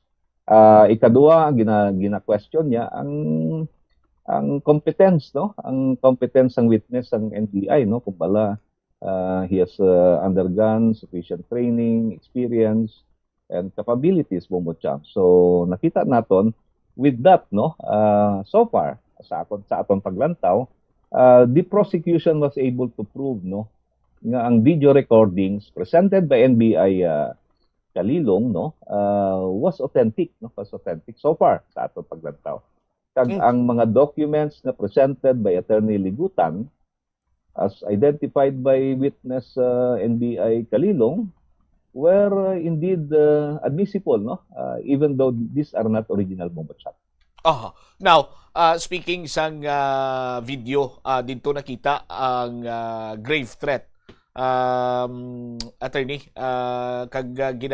amo man ining gintunaan sang articles of impeachment, no? Sa kasubong sini nga mga pronouncements sadto ni Vice President Sara Duterte, makabig bala naton nga grave threat adtong mga ginpangbuyan sang Vice Presidente kag impeachable offense bilang grave threat, Attorney Palomado?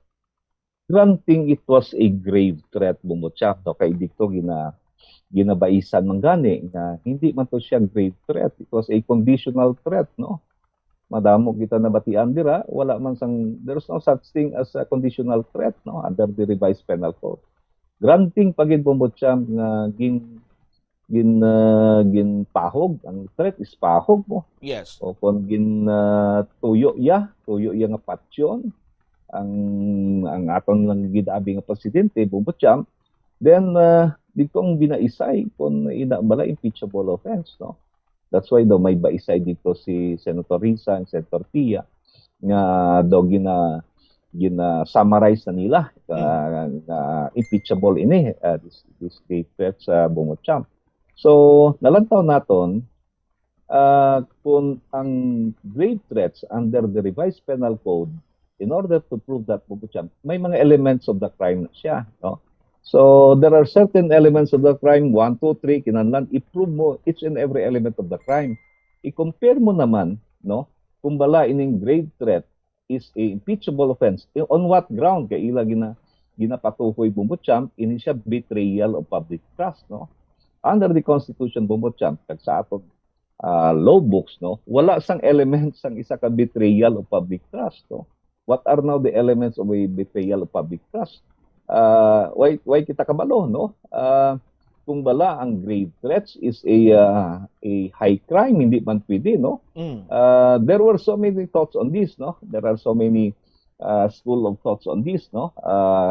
Kay siling nila because you threaten the president, no, of the republic. It's not only the person that you threaten but the office and the whole country daw nalantaw nila. Thinking a while Bumutsak na ikaw ang successor, no? Ikaw ang ang successor sa iya, so kadako nga salain na. And to siling naton to contract a assassin Bumutsak is a big offense and a betrayal of public trust, no? That's why kung lantaw nimo dito sa may cross-examination conducted by Attorney Narvasa, napangitaan niya kung may kontrata. May kontrata bala si Sara nga pinirmahan. Contract, tawag nato na, contract to kill guro Bumutsak, notaryado guro na pangita ya. No? Wala man siguro sang may amo sila nga klase kontrata Bumutsak, no? Nga mahimo gid kontrata si BP Sara sa assassin. Himuan na sa kontrata ina, no? So these things madamo sang mga sa minaton Bumutsak, padamo sa mga komentaryo, kadamo sa mga ideya nga nagagawa. And hasta naga-progress ang atong hearing dira. So sa subong makita lang naton nga at least subong Bumutsak nagadalagan na. And for the next days and weeks to come, no, medyo malain na sina. Although for the first week Bumutsak, isa pa lang katistigo naton, medyo mahinay nga ni kay tamaan ka technical. Our people have been hearing of objections, no, ka-technical katama, no, ka-legal and technical siya, no. And we hope Bumutsak dason si mana, no. Medyo magdasig-dasig na ini kag not so much of on technicalities, no, kabay pa mapamatian kag mapresentar whatever evidence is needed. Siguro dito mapakita na kung anong mga importante, relevant and significant documents or evidences nga dapat ma-resolve naton, makita sa aton nga pumuluyo kag ma-decide na sa aton impeachment court Bumutsak. Lastly, siguro Attorney Palomado, sir, madamo sang nagapanawagan, even si Senator Bam, and earlier you made mention man ngati hopefully nga dapat hindi masyado ka-technical ining the next nga mga pagpatigayon man sang pag-continue sa impeachment trial. Paano ni Abi i-plastar sang mga abogado both sa defense kag sa prosecution nga hindi siya tuman ka technical, may posibilidad ayhan ini nga pwede nila himuon ina, attorney?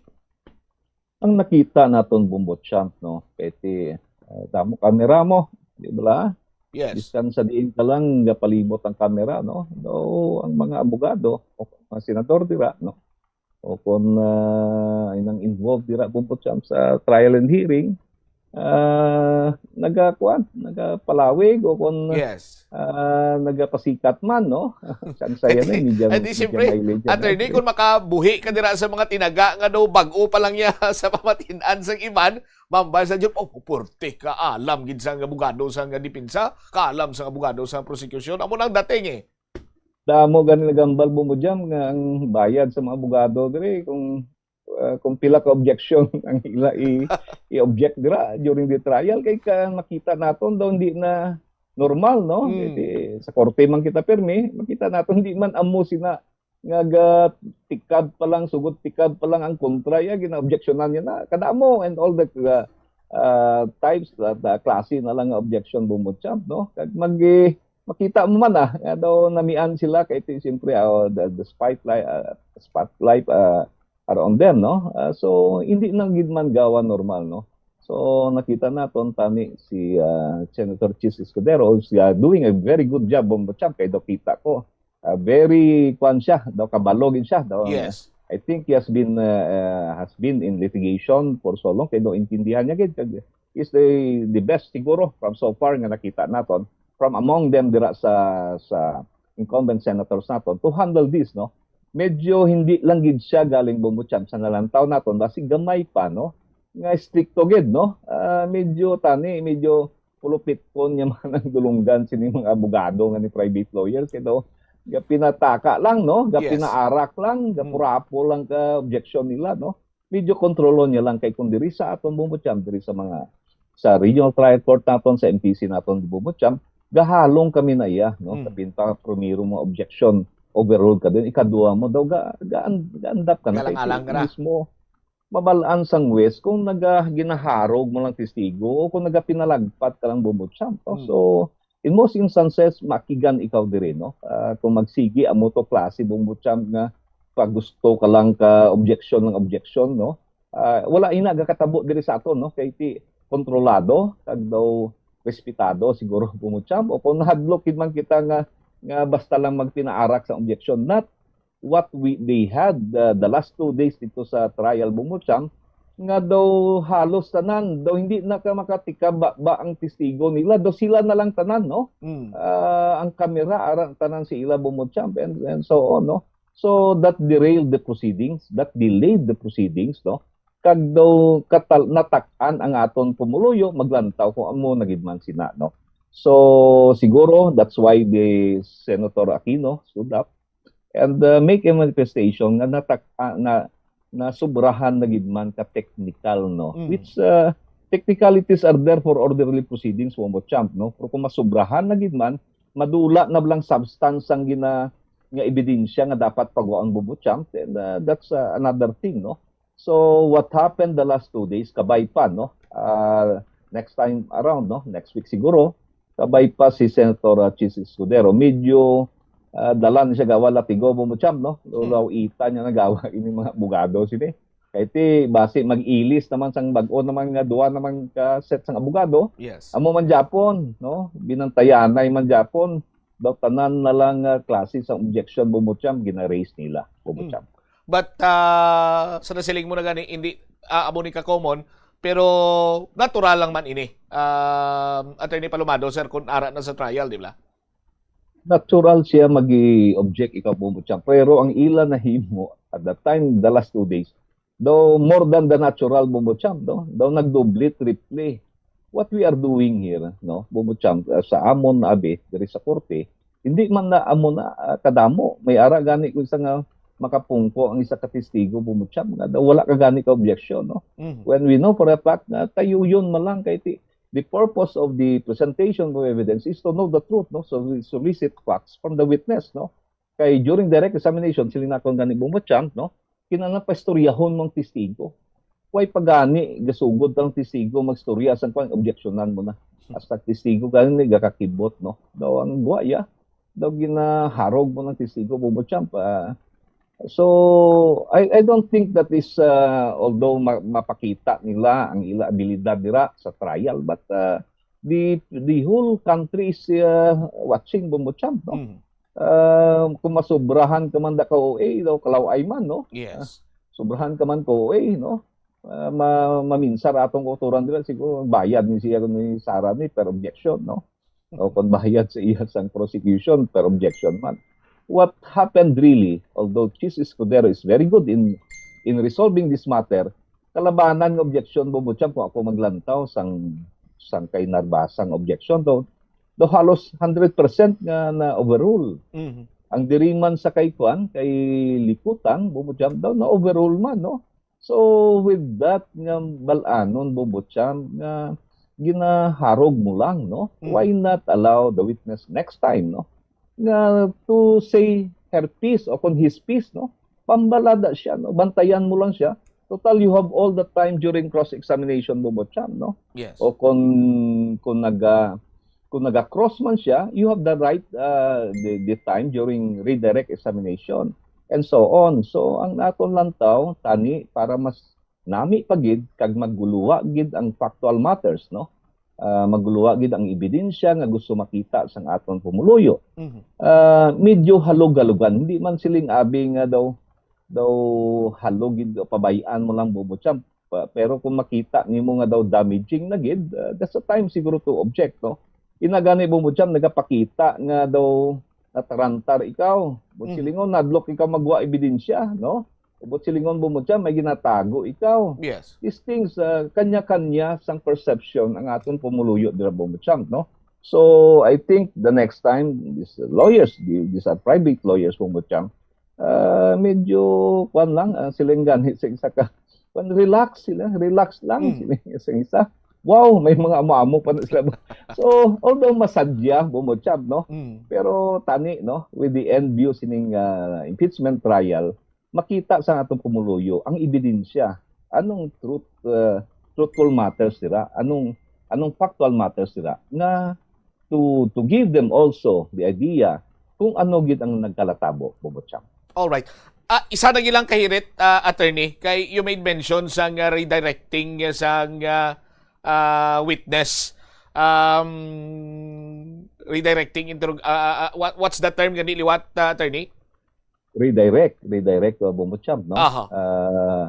Ang usual nga kuan naton bumutyam kundi direct testimony of the prosecution si yes. Sir Kalilong, then macross ang kontra. The purpose of direct testimony is to i-solicit ang factual matter sa iya. Siyempre ang kontra during the cross-examination bumutyam gubuon niya man na to, itest yung credibilidad, no? Kung kabon niya man tanang testimony. But during the redirect, you have the chance, no? To, kung damaging iya cross mo you have the chance nga ibangon ina o kung bulngon mo isa. Then another recross nga gubuon niya man Japon. Daw pa na.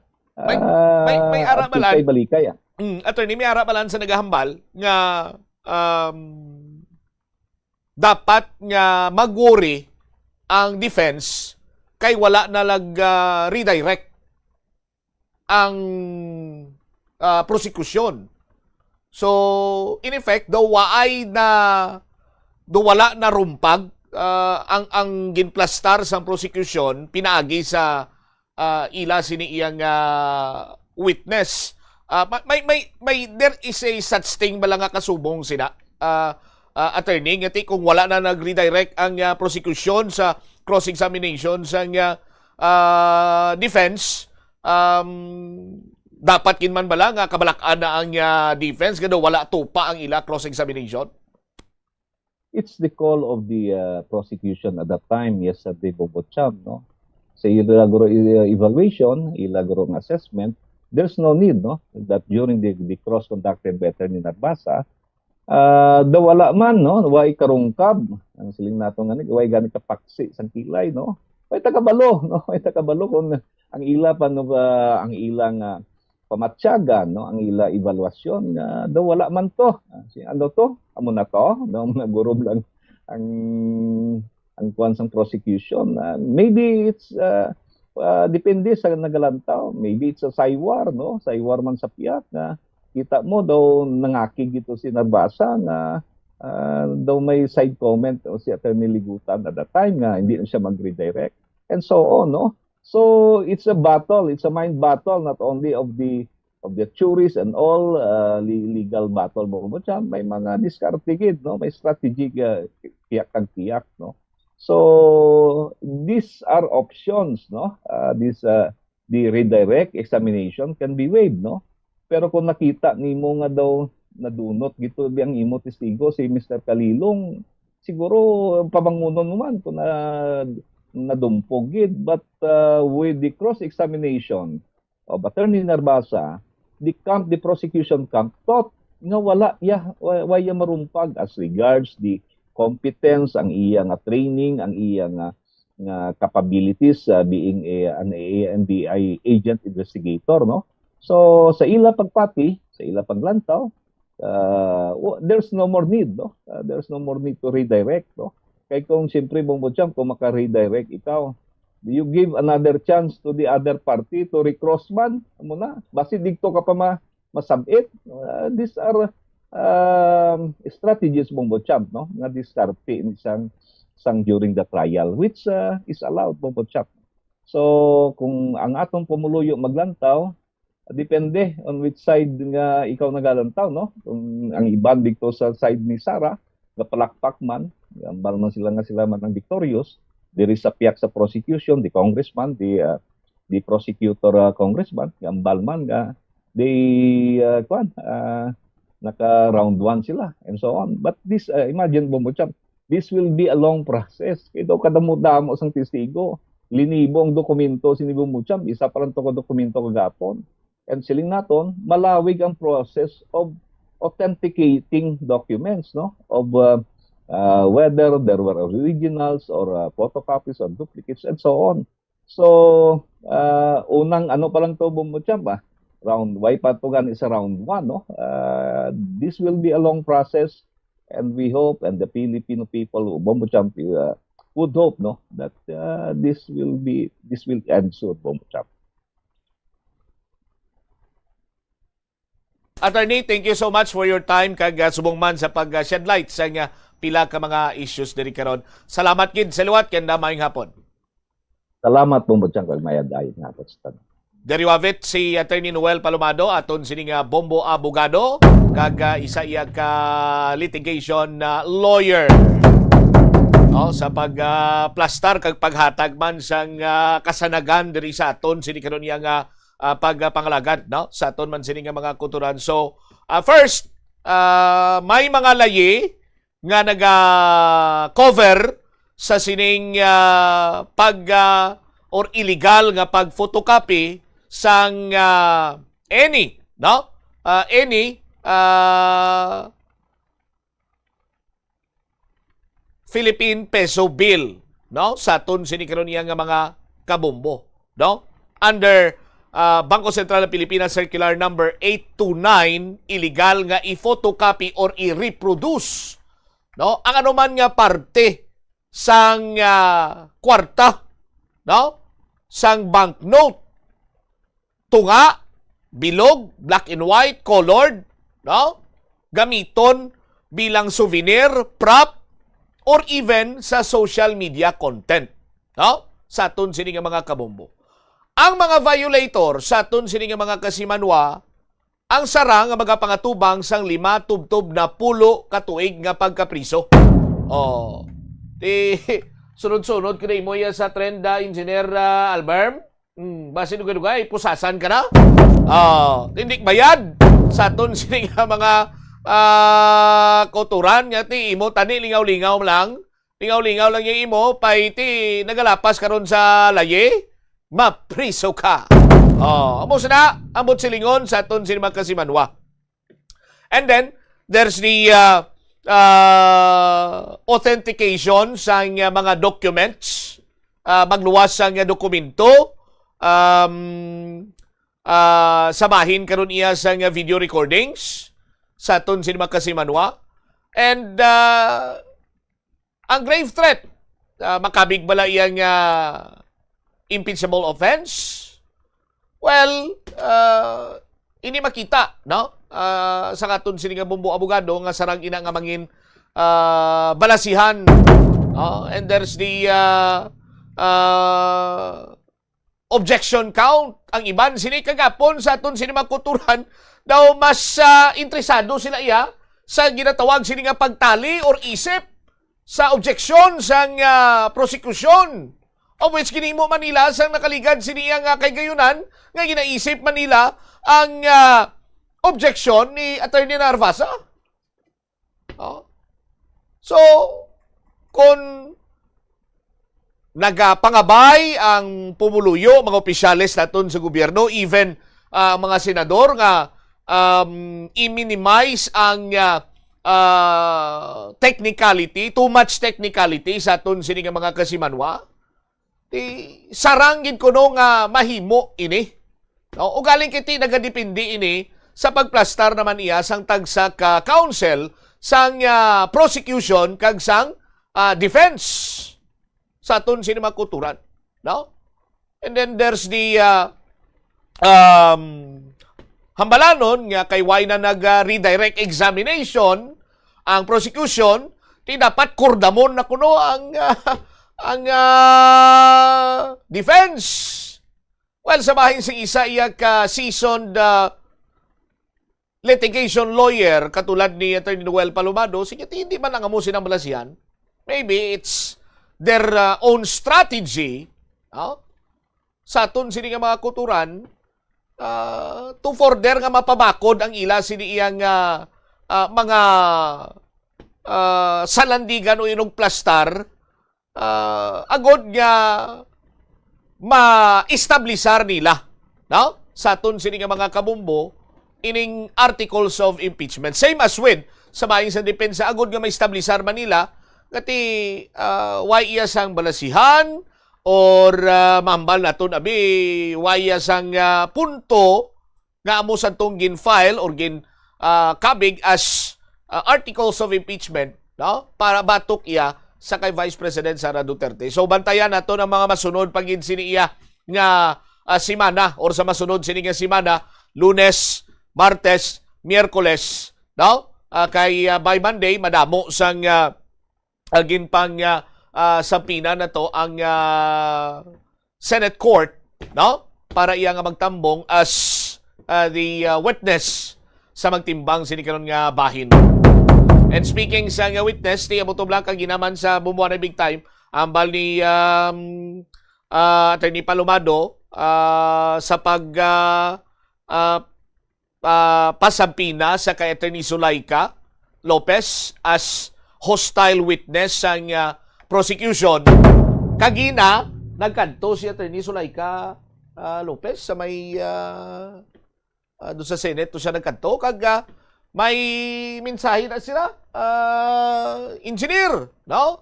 Sa aton sini karon iya nga mga kabumbo, di kun ako yado double meaning ang butsilingon ni Attorney Zulaika Lopez ang ginpamangkot siya kung kumusta, nagkanto ka dire.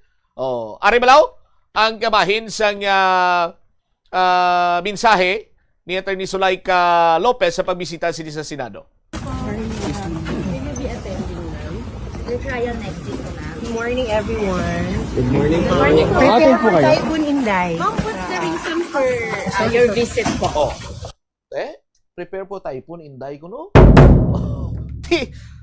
Kabalo ka mo ba, subong, granting for the sake of discussion, kung maghambak ka Typhoon Inday, ara rin man sa Philippine Area of Responsibility. Araw makita nyo, nan tama kalapad sang iya sini nga conference, that is why gani nga madamo na sang impinalom sa signal number 1, apisar nga dumidyo na gina-ina si Typhoon Inday. malapad yapon ang nasakupan sini. That is why kati may pipila ka mga parts ang naglain-lain man sini nga lugar diri sa bahin sang Arion 6 ang ginaulan kag iban sini nagbabaha na gani. Tikay kumo sa Lunes witness siya. Sabado magwa naman sa ipon inday mo. Tingiban sila nagambal nga ang ginanamin niya nga prepare for Typhoon Inday Sara Duterte. Halang po ng mga statement kang mensahe ni Atty. Zulaika Lopez, no? Sa aton sinigiron niya nga mga kabom.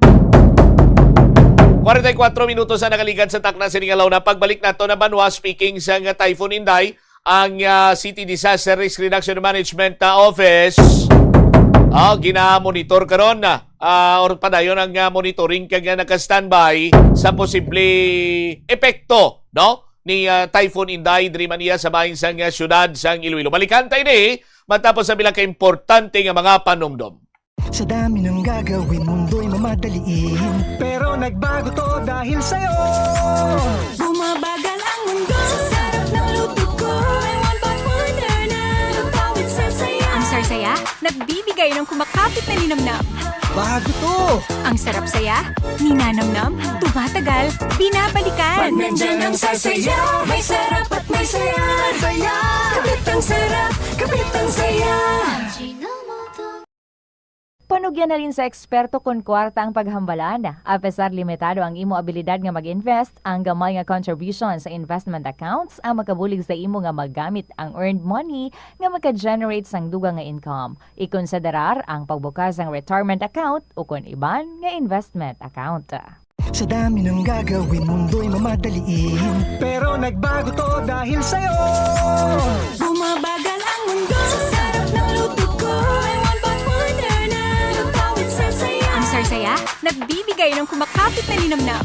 Bago to! Ang sarap saya, ninanamnam, tumatagal, binabalikan. Pag nandyan ang sarsaya, may sarap at may saya. Saya! Kapit ang sarap. Plus Wala de Iloilo. Billboard of Activities for July 5 to 11, 2026. They will be back not to... Sa dami ng gagawin, mundo'y mamadaliin, pero nagbago to dahil sa'yo. Bumabagal ang mundo sa sarap ng luto ko. I want back order na lutawit sarsaya. Ang sarsaya, nagbibigay ng kumakapit na linamnam. Bago to! Ang sarap saya, ninanamnam, tumatagal, binabalikan. Pag nandyan ang sarsaya, may sarap at may saya. Saya! Kapit ang sarap, kapit ang saya.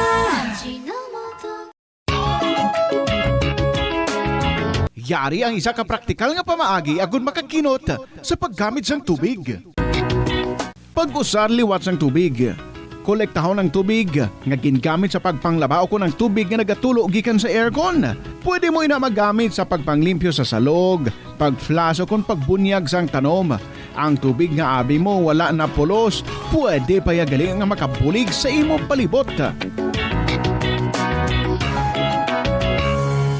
The Farmer's Bazaar, your traditional public market with the touch of Plazuela Dos, ang isa ka lugar nga gintukod sa tion kag sa kasagsagan sa COVID-19 pandemic nga may tinutuyo nga maghatag sa imo sang safe marketing experience. Subong nga ang COVID-19 hindi na gid man dako nga pamahog kag nagapakadto na kita sa next normal. Rest assured nga ang Farmer's Bazaar will further evolve agud yung magpadayon sa paghatag sa inyo sing satisfying marketing experience. The Farmer's Bazaar.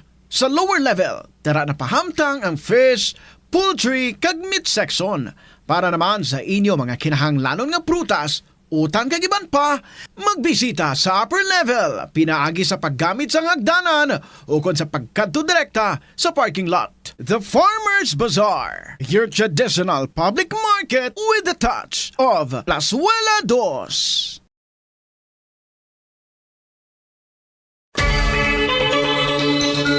Kung ginbilin ang computer nga nagaandar bisan wala ginagamit, nagakonsumo gihapon ini sang kuryente. Mas makinot kung ibutang sa sleep mode kung wala ginagamit sang 5 to 10 minutes o kung i-shutdown ini kung mag-break ikaw sang mas sobra sa 15 minutes. Ang monitor pwede man nga patyon pagkatapos sang 3 to 5 minutes nga wala ginagamit. Sa sini nga paagi makakinot ang opisina sang dako nga kuryente kada bulan.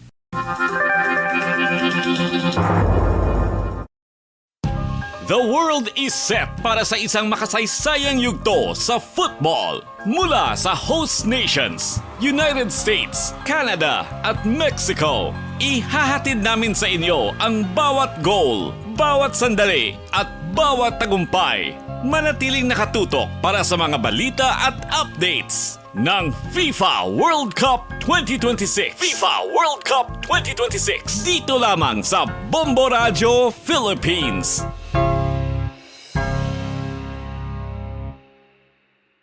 Nagasala ka bala sa imo nga tulunan kag daw hindi ka makahibalo kung ano ang imo nga unahon? Kung magtuon ikaw, siguraduhang anay nga nakakaon ikaw sang maayo, agud nga maka-function ang imo nga utok.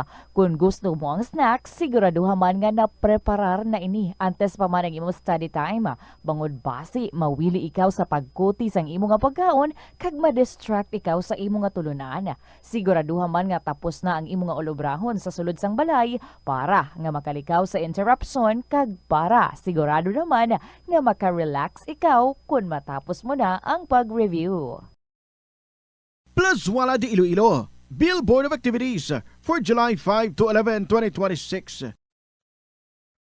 They will be back not to give you trouble, but to give you one great musical show sa 2 ka oras kag 30 minutos nga concert at the Plaza presents The Val Trouble Band, blasting off alas 6 ang gabi sa Hulyo 11, Sabado. Sa tion sa musical show, napulo ka mga matahom nga Plus Wala de Iloilo mags kag madamo pa nga iban ang igaparafol sa mga suki sang Plus Wala de Iloilo. Sa Hulyo 12, Domingo, ginaagdang tanan nga mangin kabahin sa Eucharistic Celebration nga pagahiwaton sa El Puente or the Bridge sa among adlaw alas 11 sa aga. Sa tion sang Holy Mass, ipangamuyo naton sa Ginoo nga kita nga mga Pilipino ang padayon niyang hatagan sang kabakod agud malampuwasan ang internal kag external problems ang aton nga pungsod. Plus Wala de Iloilo, we remain to be one with you in the common hope for a better community and a progressive country in 2026. Hindi ako Kada 39 segundo, may isa ka tawo nga nagakabiktima bangod sa paggamit sang computer. 8 ka milyon sa kada tuig ang ginaatake sang hacker. Likawan ang mangin isa sa biktima, mangin mahinalungon sa mga ginapanghatag nga impormasyon, protektahan ang kaugalingon, paggamit sang internet pasangkaron. Paano ba lamang kalikaw sa aksidente sa dalan? Yari mga tips nga dapat tandaan sa tion nga nagamaneho. Una, likawan ang masaming nga pagsaylo sang linya. Ang swerving o kung pagsaylo sang lane sa isa ka delikado nga maneuver nga masabi ginatunaan sang bunggo anay. Kung himuon ini, siguraduhon nga may bastante ang oras kag espasyo. Ikaduha, i-check ang blind spots. I-check ang mirrors kung clear ang alagyan. Magbalikid o kung maglantaw sa nagaagi sa ibang nga anggulo agud makasigurado nga maathag ang alagyan. Ang responsable nga driver ang masaming nga handa sa anuman nga aksidente. Kabahin na sang pagkaresponsable ang pagkuha sa nga insurance agud masigurado nga may peace of mind sa dalan. Kung mahimo pa lang i-upgrade ang ginagamit mo nga bumbilya sa LED lights. Nagadamo na sa karon ang mga panimalay nga nagagamit sang LED lights bangod magluwas nga matahom ini tulukon. Kag mas barato, mas makinot man ini sa konsumo sang kuryente kaysa sa mga halogen bulbs. Ang LED bulbs sa 25 times nga mas nagalawig kaysa incandescent bulbs kag 80% pa ini nga mas makinot sa enerhiya.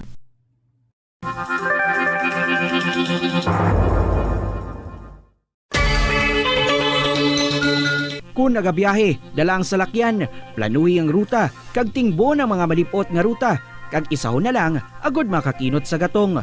I-schedule ang biyahe nga off-peak hours para ma-minimize ang inoras sang idling sa traffic. I-practice ang carpooling kung mahimo pa lang para mabuhinan ang numero sa mga salakyan sa dalanon. Ang kasubo kag depresyon ang hindi pareho nga balatyagon. Ang depresyon ang hindi gulpiyada lang nga nagakatabo sa isa ka tawo. Masami man nga ginakabig sa mga tawo nga depressed ini bangod sa kasubo nga nagakabatyagan.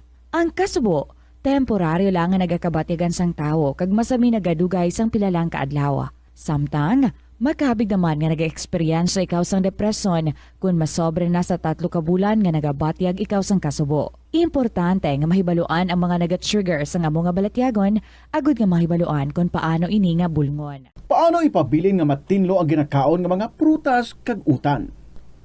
Dapat nga regular ang paghugas ng kamot nga may habon sa sulod sang 20 segundos bag-o kag pagkatapos mag-uyat sang anuman nga butang.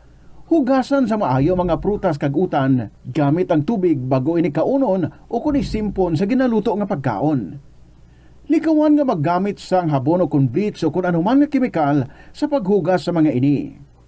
Lutoon sa maayo ang mga utan agud mapatay ang mga mikrobyo nga nagatapik diri. Kung ikaw may ubo o kun sipon, mas maayo nga itugyan na lang sa iban nga miyembro sang pamilya ang paghanda sang pagkaon agud malikawan ang cross-contamination. Kabombo, yari ang pwede mo himuon agud makakinot kita sa paggamit sang enerhiya. Nagagamit ka man bala sang water dispenser sa imo balay o kun opisina? Ini nga kagamitan ang isa sa mga appliances nga mahakog magkonsumo sang kuryente. Ang paggamit sang dispenser nga may capacity nga 630 watts ang mahimo makadugang sang tubtub sa 600 pesos sa imo electric bill. Gani para makakinot sang kuryente, ipasiguro gid nga ma-unplug ang water dispenser sa imo balay ukon sa opisina kung wala na ini ginagamit. Yari ang mga simpleng nga paagi agud makakinot sang tubig. Tinguba ang mga lalabahan kag tinguba man ang pagpanglaba. Ang pagpanglaba sang isa ka bes sa isa ka semana ang nagakinot sang naglabot sa 50 litro sang tubig. Kung nagagamit sang washing machine, iset ini sa mas manubo nga wash cycle. Makakinot ka na sa tubig, makakinot ka pa sa enerhiya. Hindi pagpunoon ang refrigerator. Kung sobra ang unod sang fridge, mabudlayan ini nga mapabilin ang tugnaw, nagahinay ang airflow kag mas madamo nga kuryente ang kinahanglan. Ipabilin nga matawhay ang unod kag painon ang mainit nga pagkaon antes ibutang sa fridge.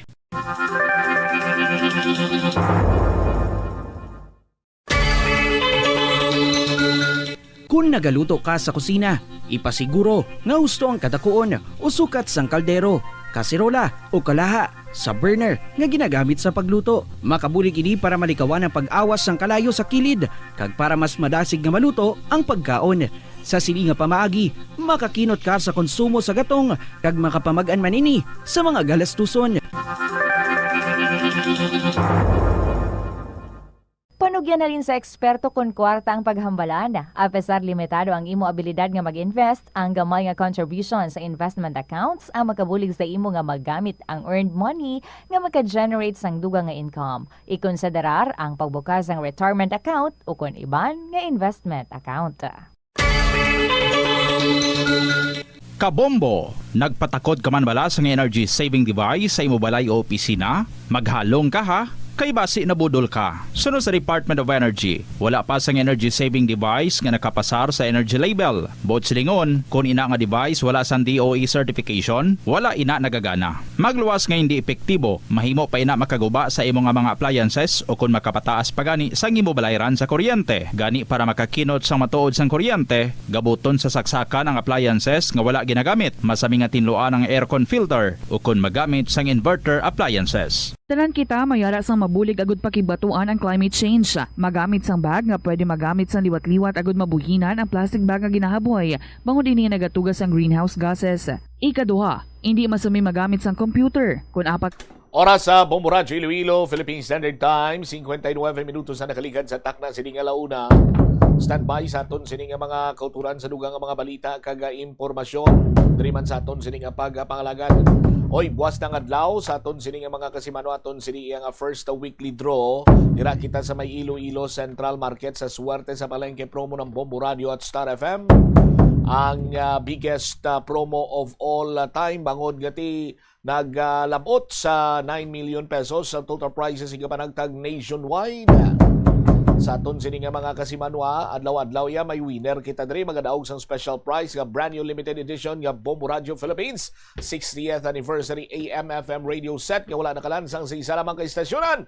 May LED light, flashlight rechargeable kag mahapos bitbiton bangod portable ini. Magluwas sa radyo may dugang pa nga 500 pesos cash. Kag buwas sini nga adlaw sa aton sini nga mga kabombo, aton sini nga merkado draw. As Friday pa lang kalibuas, very excited sa Bumbutsam. Excited ako mag palengke draw kita sa Sabado gali, sa Sabado pizza 11 ba. Sa Sabado sa aton sini nga mga kabombo, July 11, no, pati kayo nun aton sini nga market draw dira sa may Iloilo Central Market. Sabado stand corrected. Sabado. Pizza 10 pa lang gali kita buwas. Grabe ka excited akon. Wibis pa lang tagali subong no. Biyernes kita buwas. Sabado, dira kita sa may Iloilo Central Market. Aga pa, lasay saga. Timing na sa pagpanyenda nyo. Napulo sini ang magadaog sang 1,000 ka pesos nga cash plus 500 pesos ka balor sang gift pack. Ang gift pack ginalakipan sang 1 ka bandol. 1 ka bandol, 1 ka balde nga orokan. Nga may sunod 1 ka box sang MX3 coffee. Napulo ka sachet. 2 ka pack sang kumiyabihon. Kag 3 ka lata sang holiday beef loaf. May additional prizes pagkikita kay may mga pahampang kita dito buwas katulad sa video kit challenge of which ang premyo sina is cash sa gyapon. Magluwas sina may draw man kita diriya sa bahin sa studio ng kung saan 3 kabilog ang aton sini nga mga magadaog sang tag 1,000 ka pesos nga cash bilang consolation prize winner. Now, 3,000 as a third prize, 4,000 pesos sa second prize, kag 5,000 pesos sa first prize. Waswasin na dira, waswasin na sa pag-imo sa imong cinema entries ha. Kung wala man mahingagaw, wala ikaw iya makahingagaw sa paghulog sa imong cinema entries sa mga drop boxes naton sa malibot sa probinsya sa Iloilo. Di magkabala ka, may buwas pasta sa Sabado alas 12 sa Udo, alas 12 sa Udo, hasta sa Biyernes na lang kita. Sa aton sini nga mga kabombo, ang studio draw ta, pwede man siguro hasta alas 12 Pwede man kamo kahulog dito direkta sa may Iloilo Central Market para sa market draw naton. Pagusto ka lang kung sa diin ang imo sini nga vibes nga buinas ka, dito kahulog. Sa aton sini nga mga kasimanwa, swerte sa palengke 2026. Ang pinakadako sini nga promo sa bilog, sini nga mga promos. Kita Sabado, Iloilo Central Market Standby na sa kapo lamang program. Kaupo naman sa kay Tita Regine. Isipamot siya mablanco over gabilin sa imo sa manenay ang hapon. May God bless us all. This is Bombo Radio Philippines, the number one and most trusted source of news and information. Basta Radio Bombo! Plus Wala de Iloilo, Billboard of Activities for July 5 to 11, 2026. They will be back not to give you trouble, but to give you one great musical show sa 2 ka oras kag 30 minutos nga concert at the Plaza presents The Val Trouble Band, blasting off alas 6 ang gabi sa Hulyo 11, Sabado. Sa T11 musical show, napulo ka mga matahom nga Plus Wala di Iloilo mags kag madamo pa nga iban ang igaparafol sa mga suki sang Plus Wala di Iloilo. Sa Hulyo 12, Domingo, ginaagdang tanan nga mangin kabahin sa Eucharistic Celebration nga pagahiwaton sa El Puente or the Bridge sa among adlaw alas 11 sa aga. Sa T11 Holy Mass, ipangamuyo naton sa Ginoo nga kita nga mga Pilipino ang padayon niyang hatagan sang kabakod agud malampuwasan ang internal kag external problems ang aton nga pungsod. Plus Wala di Iloilo, we remain to be one with you in the common hope for a better community and a progressive country in 2026. Nagasala ka bala sa imong nga tulunan kag daw hindi ka makahibalo kung ano ang imo nga unahon? Kung magtuon ikaw, siguraduhang anay nga nakakaon ikaw sang maayo, agud nga maka-function ang imo nga utok. Kung gusto mo ang snack, siguraduhan man nga na-preparar na ini antes pa man ang imo study time. Bangod basi, mawili ikaw sa pagkuti sang imo nga pagkaon, kag ma-distract ikaw sa imo nga tulunan. Siguraduhan man nga tapos na ang imo nga olobrahon sa sulod sang balay para nga makalikaw sa interruption, kag para sigurado naman nga maka-relax ikaw kung matapos mo na ang pag-review. The world is set para sa isang makasaysayang yugto sa football. Mula sa host nations, United States, Canada at Mexico, ihahatid namin sa inyo ang bawat goal, bawat sandali at bawat tagumpay. Manatiling nakatutok para sa mga balita at updates ng FIFA World Cup 2026. FIFA World Cup 2026. Dito lamang sa Bombo Radio Philippines.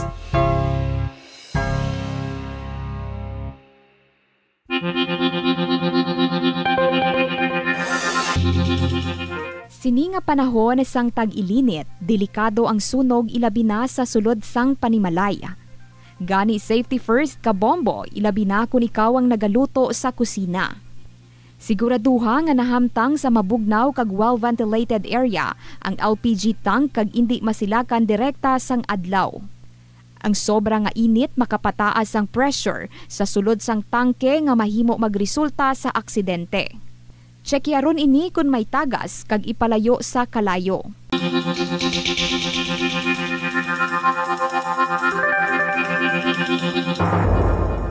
The Farmer's Bazaar, your traditional public market with the touch of Plazuela Dos, ang isa ka lugar nga gintukod sa tion kag sa kasagsagan sa COVID-19 pandemic nga may tinutuyo nga maghatag sa imo sang safe marketing experience. Subong nga ang COVID-19 hindi na gid man dako nga pamahog kag nagapakadto na kita sa next normal. Rest assured nga ang Farmer's Bazaar will further evolve agud nga magpadayon sa paghatag sa inyo sing satisfying marketing experience. The Farmer's Bazaar. Sa lower level, tara na pahamtang ang fish, poultry kag meat section.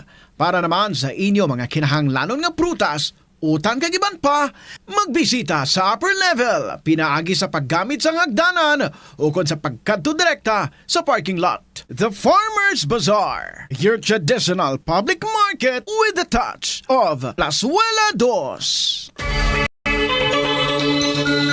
Limitahan ang pag-charge sang devices. Hindi pagpabayaan nga naka-plug ang phone, laptop o kung tablet kung puno na ang battery. Patyon o kung i-unplug gilayon kung tapos na. Makakinot ini bisan gamay lang per device. Ilabi na kung madamo ang empleyado sa opisina.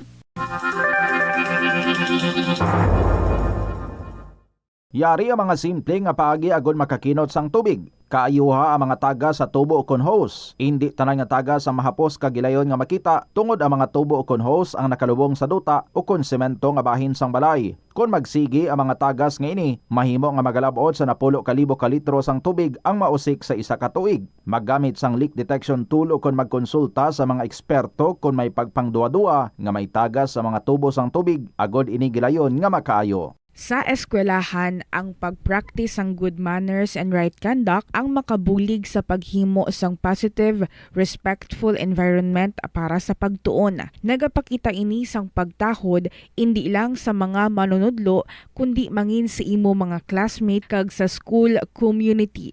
Mag-abot sa eskwelahan on time. Ang pag-abot sang late sa klase kag sa aktibidad ang nagapakita sang kakulang sang respeto sa oras sang iban. Magpamati sa imo maestra o kun maestro samtang nagadiscuss sang lesson kag sundon sang maayo kun may yara sang instructions. Tawgon nga ma'am o kun sir ang imo teacher o kun staff. Kung may pamangkot, ibayaw ang kamot, agud mahatagan ikaw sang kahigayunan nga makasabat. Maggamit sang please, thank you kag excuse me kung nagaistorya sa imo classmate o kung sino man ang imo ginaatubang. Likawan ang pagpanunlog, pagbuli o kung pagpanginsulto. Mangin maayo kag may respeto sa isig kapareho.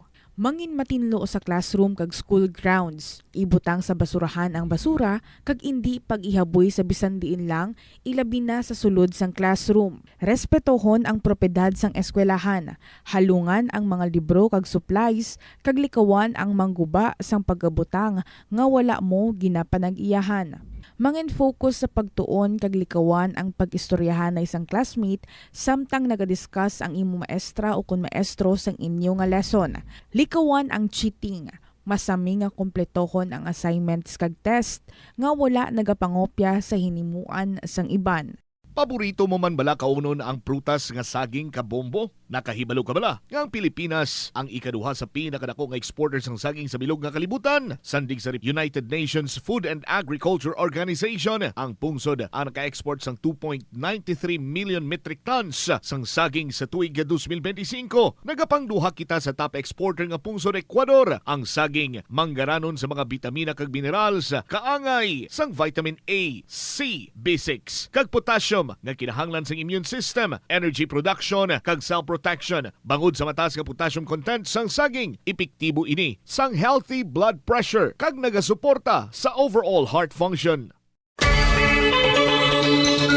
Kung ginbilin ang computer nga nagaandar bisan wala ginagamit, nagakonsumo gihapon ini sang kuryente.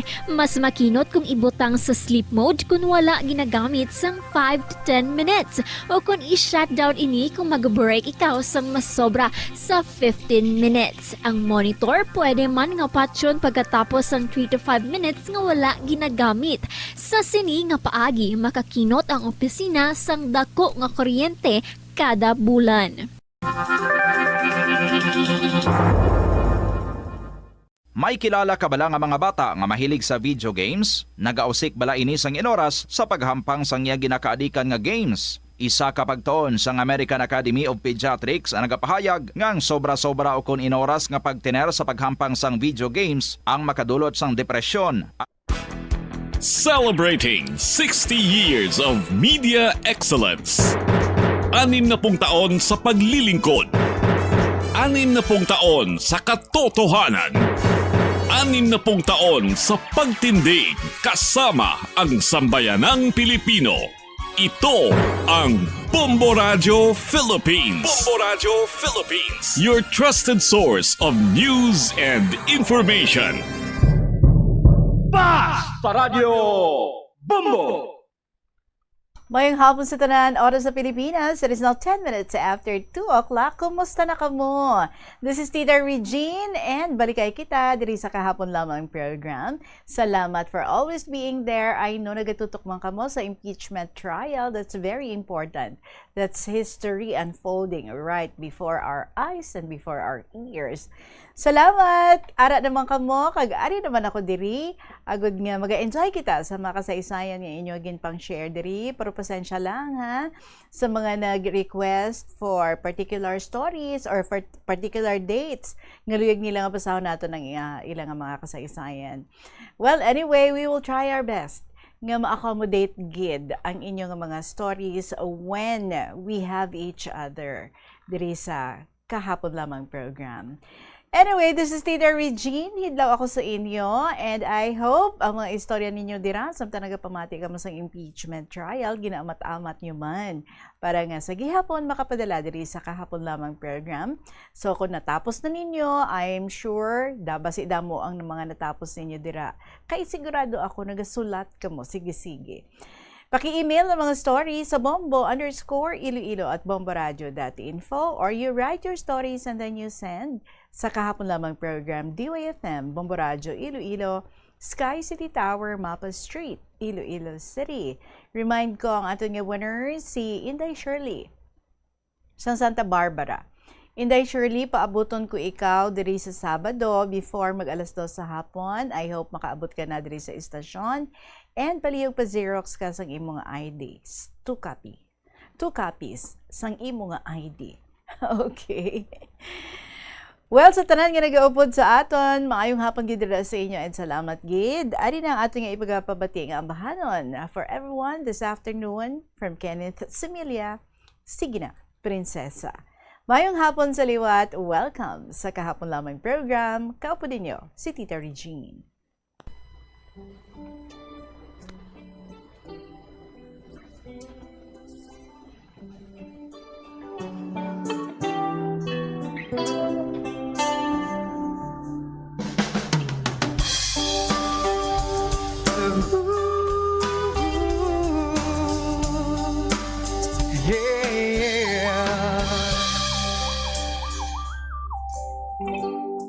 pinagmamasdan ang iyong kagandahan, tuwang nararamdaman di mapantayan.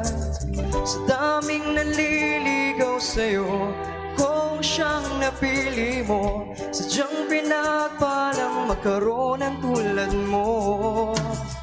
Oo, nasa'yo na ang lahat. Sa totoo lang, higit pa sa sapat. Sige na, sige na, sige na.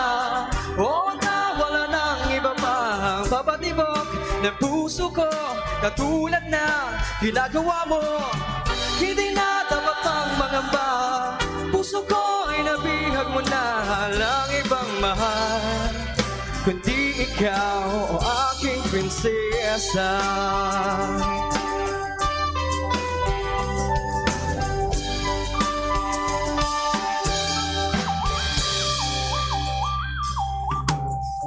Ano bang hahanapin pa? Complete package ka na. Hindi lang puro ganda, may talino pa.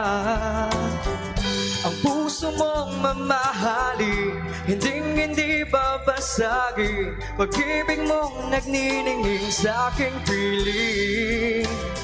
Oo, nasa'yo na ang lahat. Sa totoo lang, higit pa sa sapat.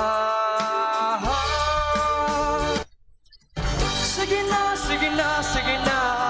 Oo na, wala nang iba pang papatibok ng puso ko, katulad na ginagawa mo. Hindi na dapat pang mangamba, puso ko ay nabihag mo na. Walang ibang mahal kundi ikaw, aking prinsesa. Kung isa-isahin ang maganda sa'yo, baka di naman tapos ang kanta na to. Sa ganda mo pa lang, marami na akong nasulat. Huwag na yung iba, baka kasi sila magulat. Sa bawat tingin, maganda. Pumupuso ang mata pag nakikita ka. Para kang bulaklak na bawal kong pitasin. Parang ang ulam na bawal kong pampakin. Di ako marunong mag-rap, pero para sa'yo ako'y magpapanggap. Di kayang mag-double time o kaya mag-triple time. Sa'yo lang buong time, sa iba wala na.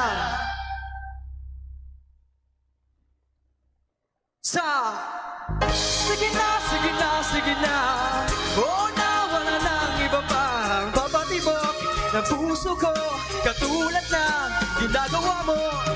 Hindi na dapat pang mangamba, puso ko ay nabihag mo na. Walang ibang mahal kundi ikaw, o aking prinsesa. O aking prinsesa. O aking prinsesa. O aking prinsesa. O aking prinsesa.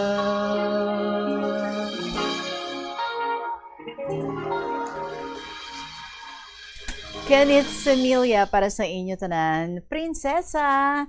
2:16 ang aton nga oras, and ang first story naton full name gidyang ginhatag, wala na tago-tago, and all the way from Macalbang, Concepcion, may luyag i-share sa aton sa sininga hapon si Mrs. Filma G. Tarde. Dear Tita Regine,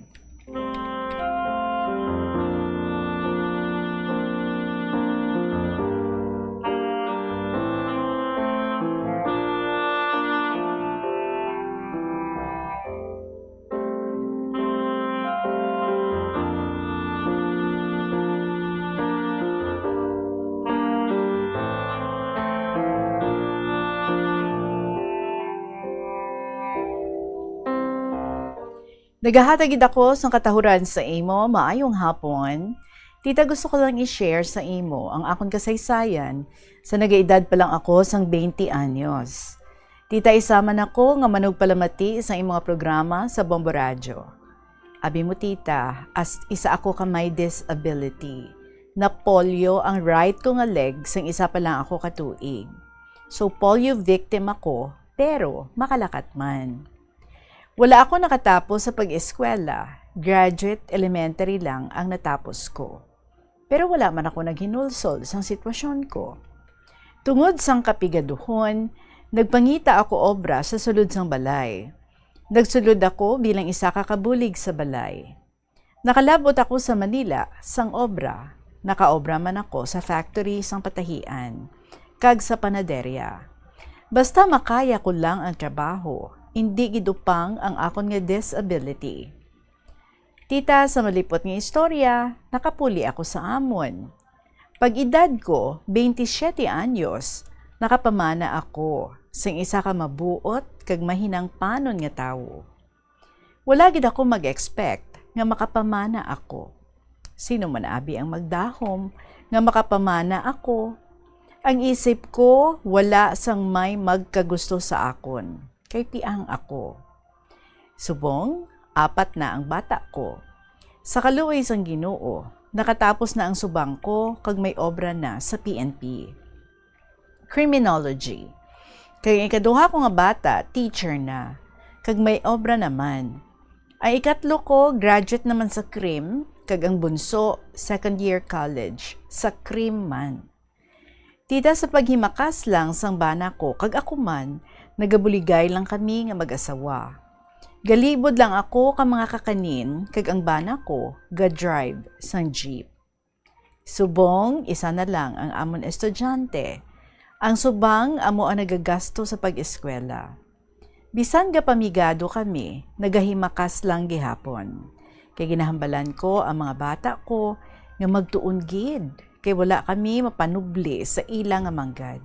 Kundi siling ko ang manggad ninyo ang inyo kaalam. Kay amuin na ang manggad nga hindi makawat sa inyo. Subong, mahagan-hagan na ang kahimtangan namon, kay wala na kami sa galastuhan. Salamat gid sa Ginoo. Dako gid ang pasalamat ko sa Ginoo, kay wala gid sila gapabaya sa pag-eskwela.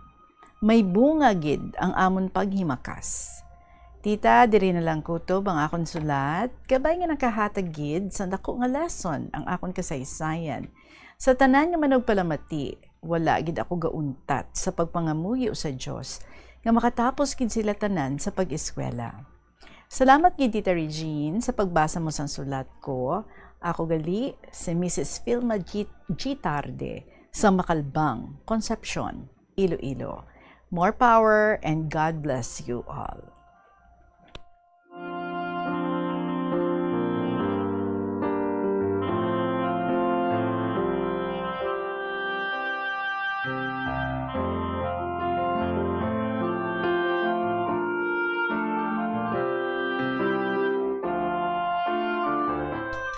Well, Ma'am Filma, that only shows no nga kung ano ang inyo nga nakita sa isa kag isa. It's what you called true love. Because sa matuod nga paghigugma, wala nagalantaw sa panlabas na anyo. Ang nakita sang imong husband ang matuod-tuod gid nga iya ginapangita nga quality sa isa ka babae. And wala niya ginatulok ang imo nga ginahambal diri sa aton nga imo nga kapansanan, kundi nga nakita niya ang imo nga beauty, ang inner beauty. And maybe, no, sa imo nga hitsura, probably beautiful ka man, but wala siya yan nag-focus sa imo nga disability. And he believes nga ikaw ay nga mangin perfect partner. Kag, doon mo gid man, no? Because sa dalagan sa inyo nga pagpangabuhi, kanami sang inspirasyon nga inyo nga ginbilin diri sa amon. You said ikaw elementary graduate, ang imo nga husband, jeepney driver, ang inyong mga kabataan. Kumbaga, no, ginbuligan nyo gid sila sang todo-todo sa ila nga mga ginahandom sa kabuhi. Kag kanami ina, no, nga example sa iban man, nga bisan ano kapigado, bisan ano kabudlay, kung wala ka lang yan nagauntat, kag sige lang gid ang imong nga paghimakas, sabayan sa pagpangamuyo sa Diyos, ginabuligan, ginasuportahan ang mga kabataan, ginapisanan. Wala sang imposible. And so you see, sa inyong simple nga pagpangabuhi, sa inyong tuod-tuod nga paghimakas, may ara ka na nga nakatapos nga bata. Kag kanami man, no, because mention mo, nga nagabulig man siya sa pagpaeskwela sa iba niya nga mga kauturan. May ara ka na nagatrabaho sa PNP, may duwa ka pagid ka mga criminology graduates, kag may isa ikaw subong kabata nga nag-eskwela kag kriman ay kanami lang gid, no. So Mrs. Filma, salamat gid sa imo gin-share diri sa aton, and yes, hindi kita maguntat sa paghimakas and at the same time sa pagbakas man sa pagpangamuyo nga ang aton nga ginalantaw kag ginahandom para sa aton nga mga bata kag ila man nga mga handom mahimo gid kag matabo gid sa aton nga paghimakas, sa aton nga pagpangamuyo para sa ila. Salamat gid, and I hope I would be hearing more stories coming from you. Thank you gid, Mrs. Filma G. Tarde sa Makalbang, Concepcion, Iloilo. Sa pagpanambalik sa KLP, basahon ta ang sulat diri ni Mr. J. sang Kabatuan. It is now 2:24. This is Tita Regine. Ini ang KLP. Magabalik kita pagkatapos ng mga importante ng mga pahibalo. Problema sa susunod, ipabombo! Korupsyon sa gobyerno, ipabombo! Kakulang sang serbisyo sa matalatapan sa gobyerno, ipabombo!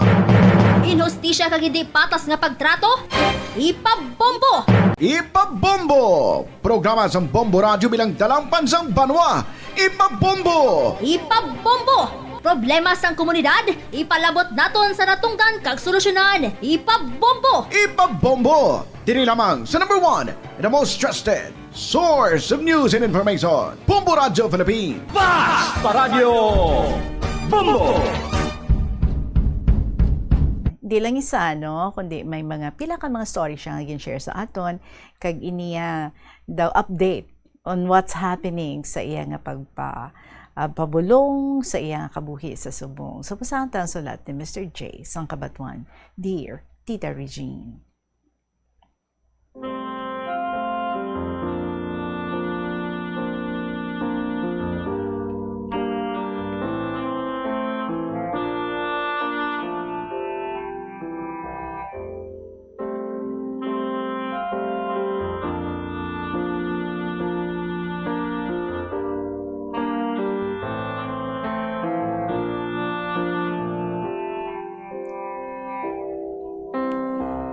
Maayong hapon sa matagpalamati sa KLP kag sa imo Tita Regine, sa mga suki, maayong hapon gid sa inyo tanan. Tita, sugpon pa ini sa akong nga sulat sang pa-hospital ko sadto. Ang iban, siling nila hindi ako magpa-opera. Ang iban, operahan ako kay mabalik-balik ko, no, kung hindi ko mapa-operahan. So, ang balik-balik ko sa gobyerno sadto, kadugay, ang result ma-release. So, gindala ko sa doktor kung ano, operahan o kung bulong lang. Dapat operahan. Siling ko, pilang balayran. Siling niya, wala man kami gasukot. Sang dako, pasa ka lang PhilHealth. Siling ko, wala ako PhilHealth. Tuparay man lang lamesa, so nagkanto ako sa PhilHealth. Si Doc, ara, siling ko, ma'am, isa ako kapasyente, wala ko kwarta, pwede ka apply sa PhilHealth. Siling ni ma'am, sa pagbalik niya, mahimo, tapos sa procedure. Si Doc nagbulig sa akon, operahan ako. Siya man nag-opera sa akon. Natalana na, wala ako upod. Madamo ang mga hinablos ko, pakaisa ko, apo, may sakit, may obra, may importante, nga butang, nga hilimuon, hindi sila. So, abi nila, wala bayad. Sang buwas na ang petsa, naglibot ako sa barangay namon, hasta sa pihak nga barangay, wala gid. Naglakat ako sa molo, sa Iloilo City. May kilala ako boardmate ko sadto, isa ka Iloy. Madamo obra niya. Ang Iloy, nanay, ngita siya patigayon nga mabantay sa akon.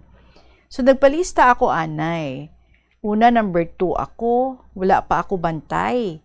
Ang tao hindi ko kilala. Kilala sang Iloy.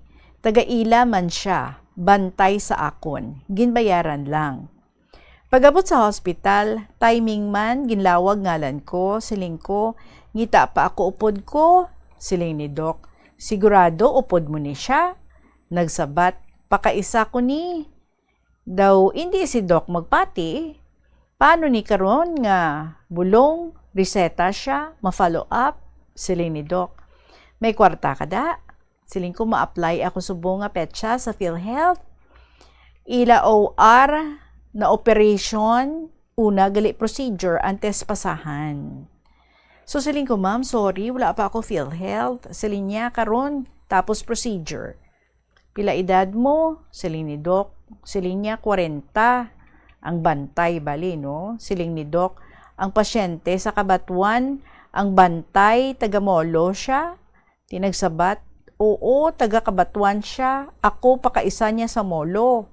So, mo nang hambal sa mabantay sa akon. Hindi siya kabalo magsulat ngalan niya. May ID, pero daw panas na. Siling niya, ikaw sulat ngalan niya. Siling ko, hindi ako kabalo, matuod niya nga ngalan. May ID, ginhatag sa akon, hindi balanon. Ginkuha ni Doc ang ID. Ginisa-isa ako gasulat, ikaw na lang follow up. Sir, bakal to bulong sa sagwa. Wala salig sa upod ko, balaan niya, hindi kami kilalahay. Pag-opera, abi ko patulugon, ulipungon ako, may tabon mata ko, siling ko, Doc, wala lang tabon. Siling niya, silaw sa suga. Siling ni Doc, tulog-tulog, anay, sir. Open ako mata ko, why ako nalipong. Ang anesthesia, gatayon sa akon, napuswit, tupa sa guya ko. Tunaan, wala ako nalipong. Pangamuyo lang ako, nga okay lang ang operation. Tapos opera, siling ni Doc, sir, ikaw follow up sang PhilHealth. May mga kilala siya. Sino pasyente mo? Siling niya, siya, wala bantay, familyaya, hindi man ako magkuha, nga hindi kilala o patigayon, base sindikato. Pag uli sa nga isahanon, ginpadala para lang sa sakit kag dugo, ang reseta wala. Pagkaaga, naghabok ang operasyon, naigo sa infection. Balik ako sa iya, siling ko, Doc, naghabok ang operasyon. Iya gin-check ang resetahan, lain niya doktor ang ga-cater sa akon. Day off niya. Sila niya may sample, kami ginkuha, wala ginubos, kay may bukol sa sulod, i-biopsy kung ano na. So after 1 week, balik kung paano ang operasyon. Si Doc ga-cater sa akon. Kada balik, sige habok ang operasyon. Doc, siling ko sa iya. Siling niya 90 days antes maayo. So, makuha ako results ng biopsy, wala nila na laboratory. Sige lang, may reseta man na, siling ni Doc. 3 months man akong daladala para sa akon nga gahabok. So, sa ila, hindi sa tahi, nga hindi palapad, kundi pabilog, dagutok. Siling niya, 2.5 months pa lang, namugat ako, doon nagsakit, kung magulag-hulag ako. Basi nagisi, tahi niya. Karon 100 days, hindi pa okay ang operation. May gamay pa nga nabatyagan sa imo. Tita Regine, madamo nga salamat sa pagbasa sa akong sulat. Ang tagpadala, tawag lang kay Mr. J. sang Kabatuan.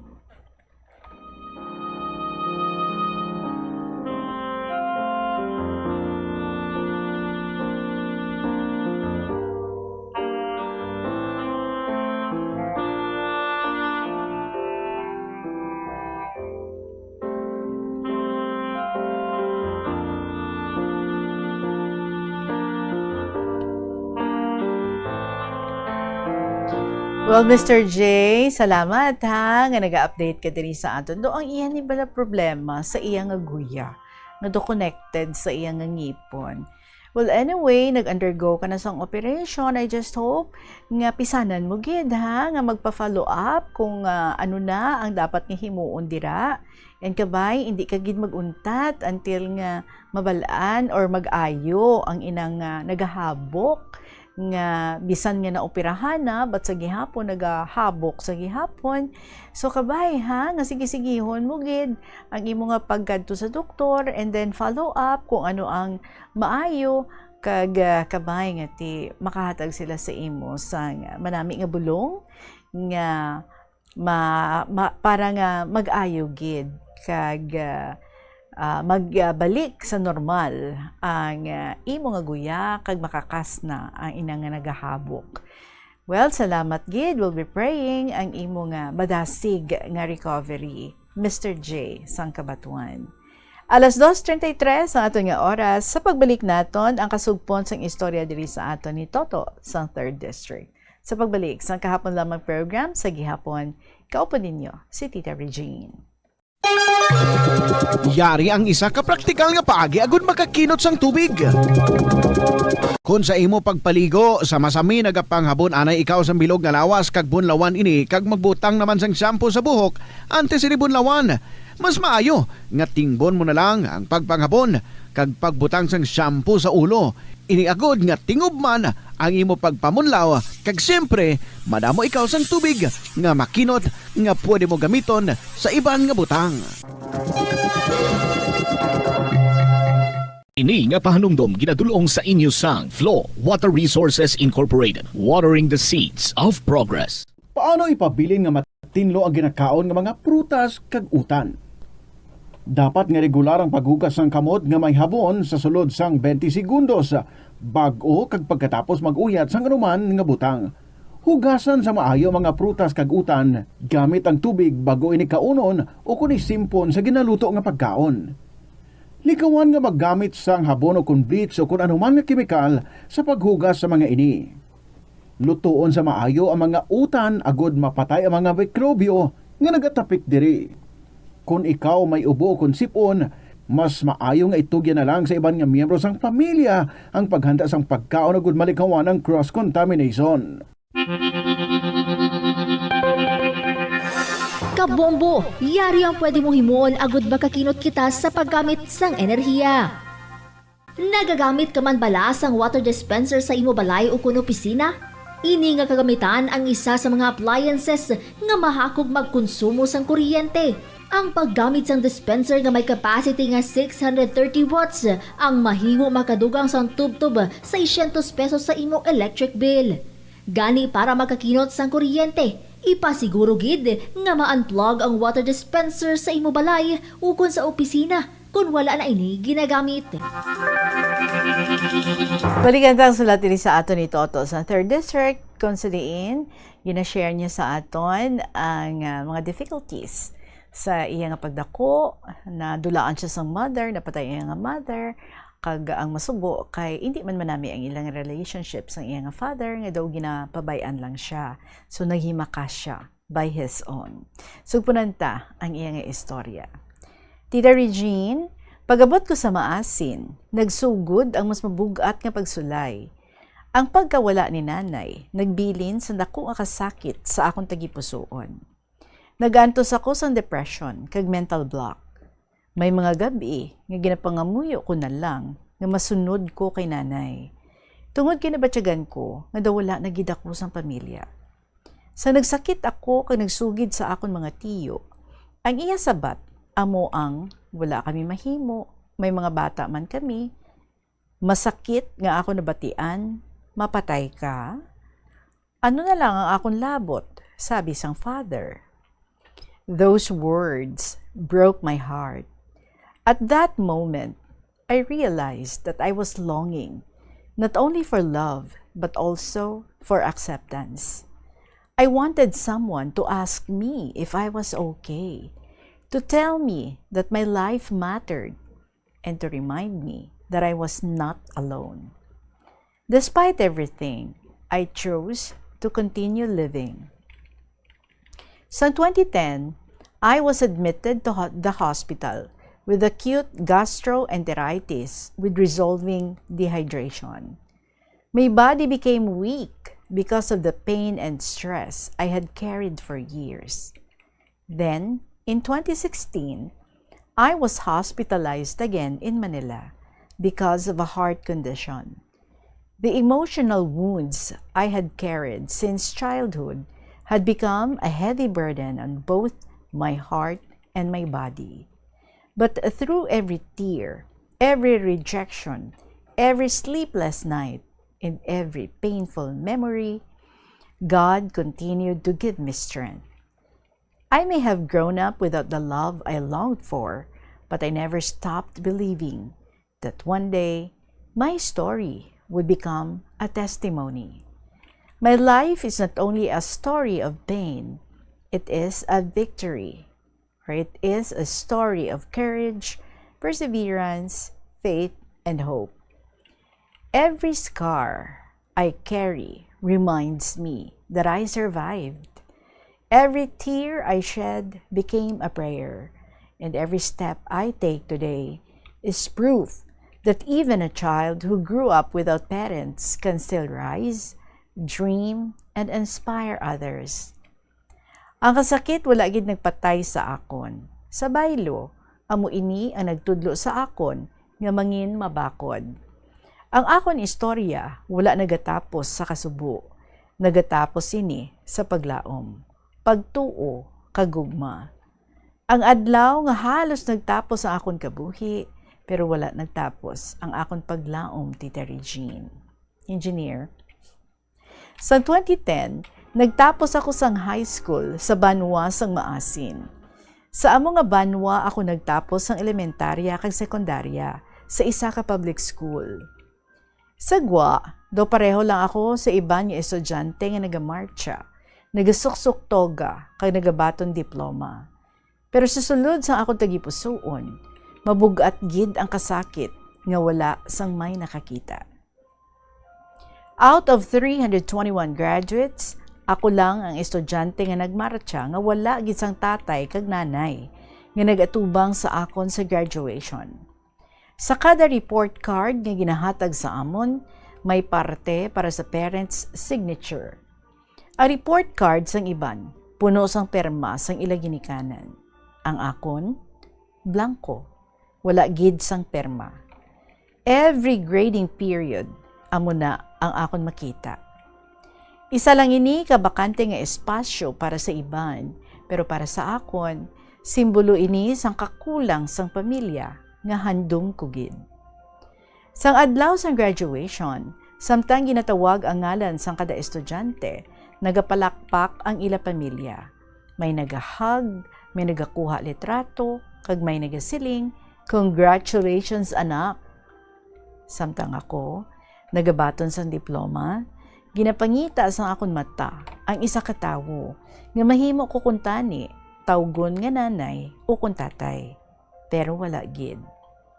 Pagkatapos ng programa, wala ako sa may ginkugos, wala sa may naghambal, nga proud sila sa akon.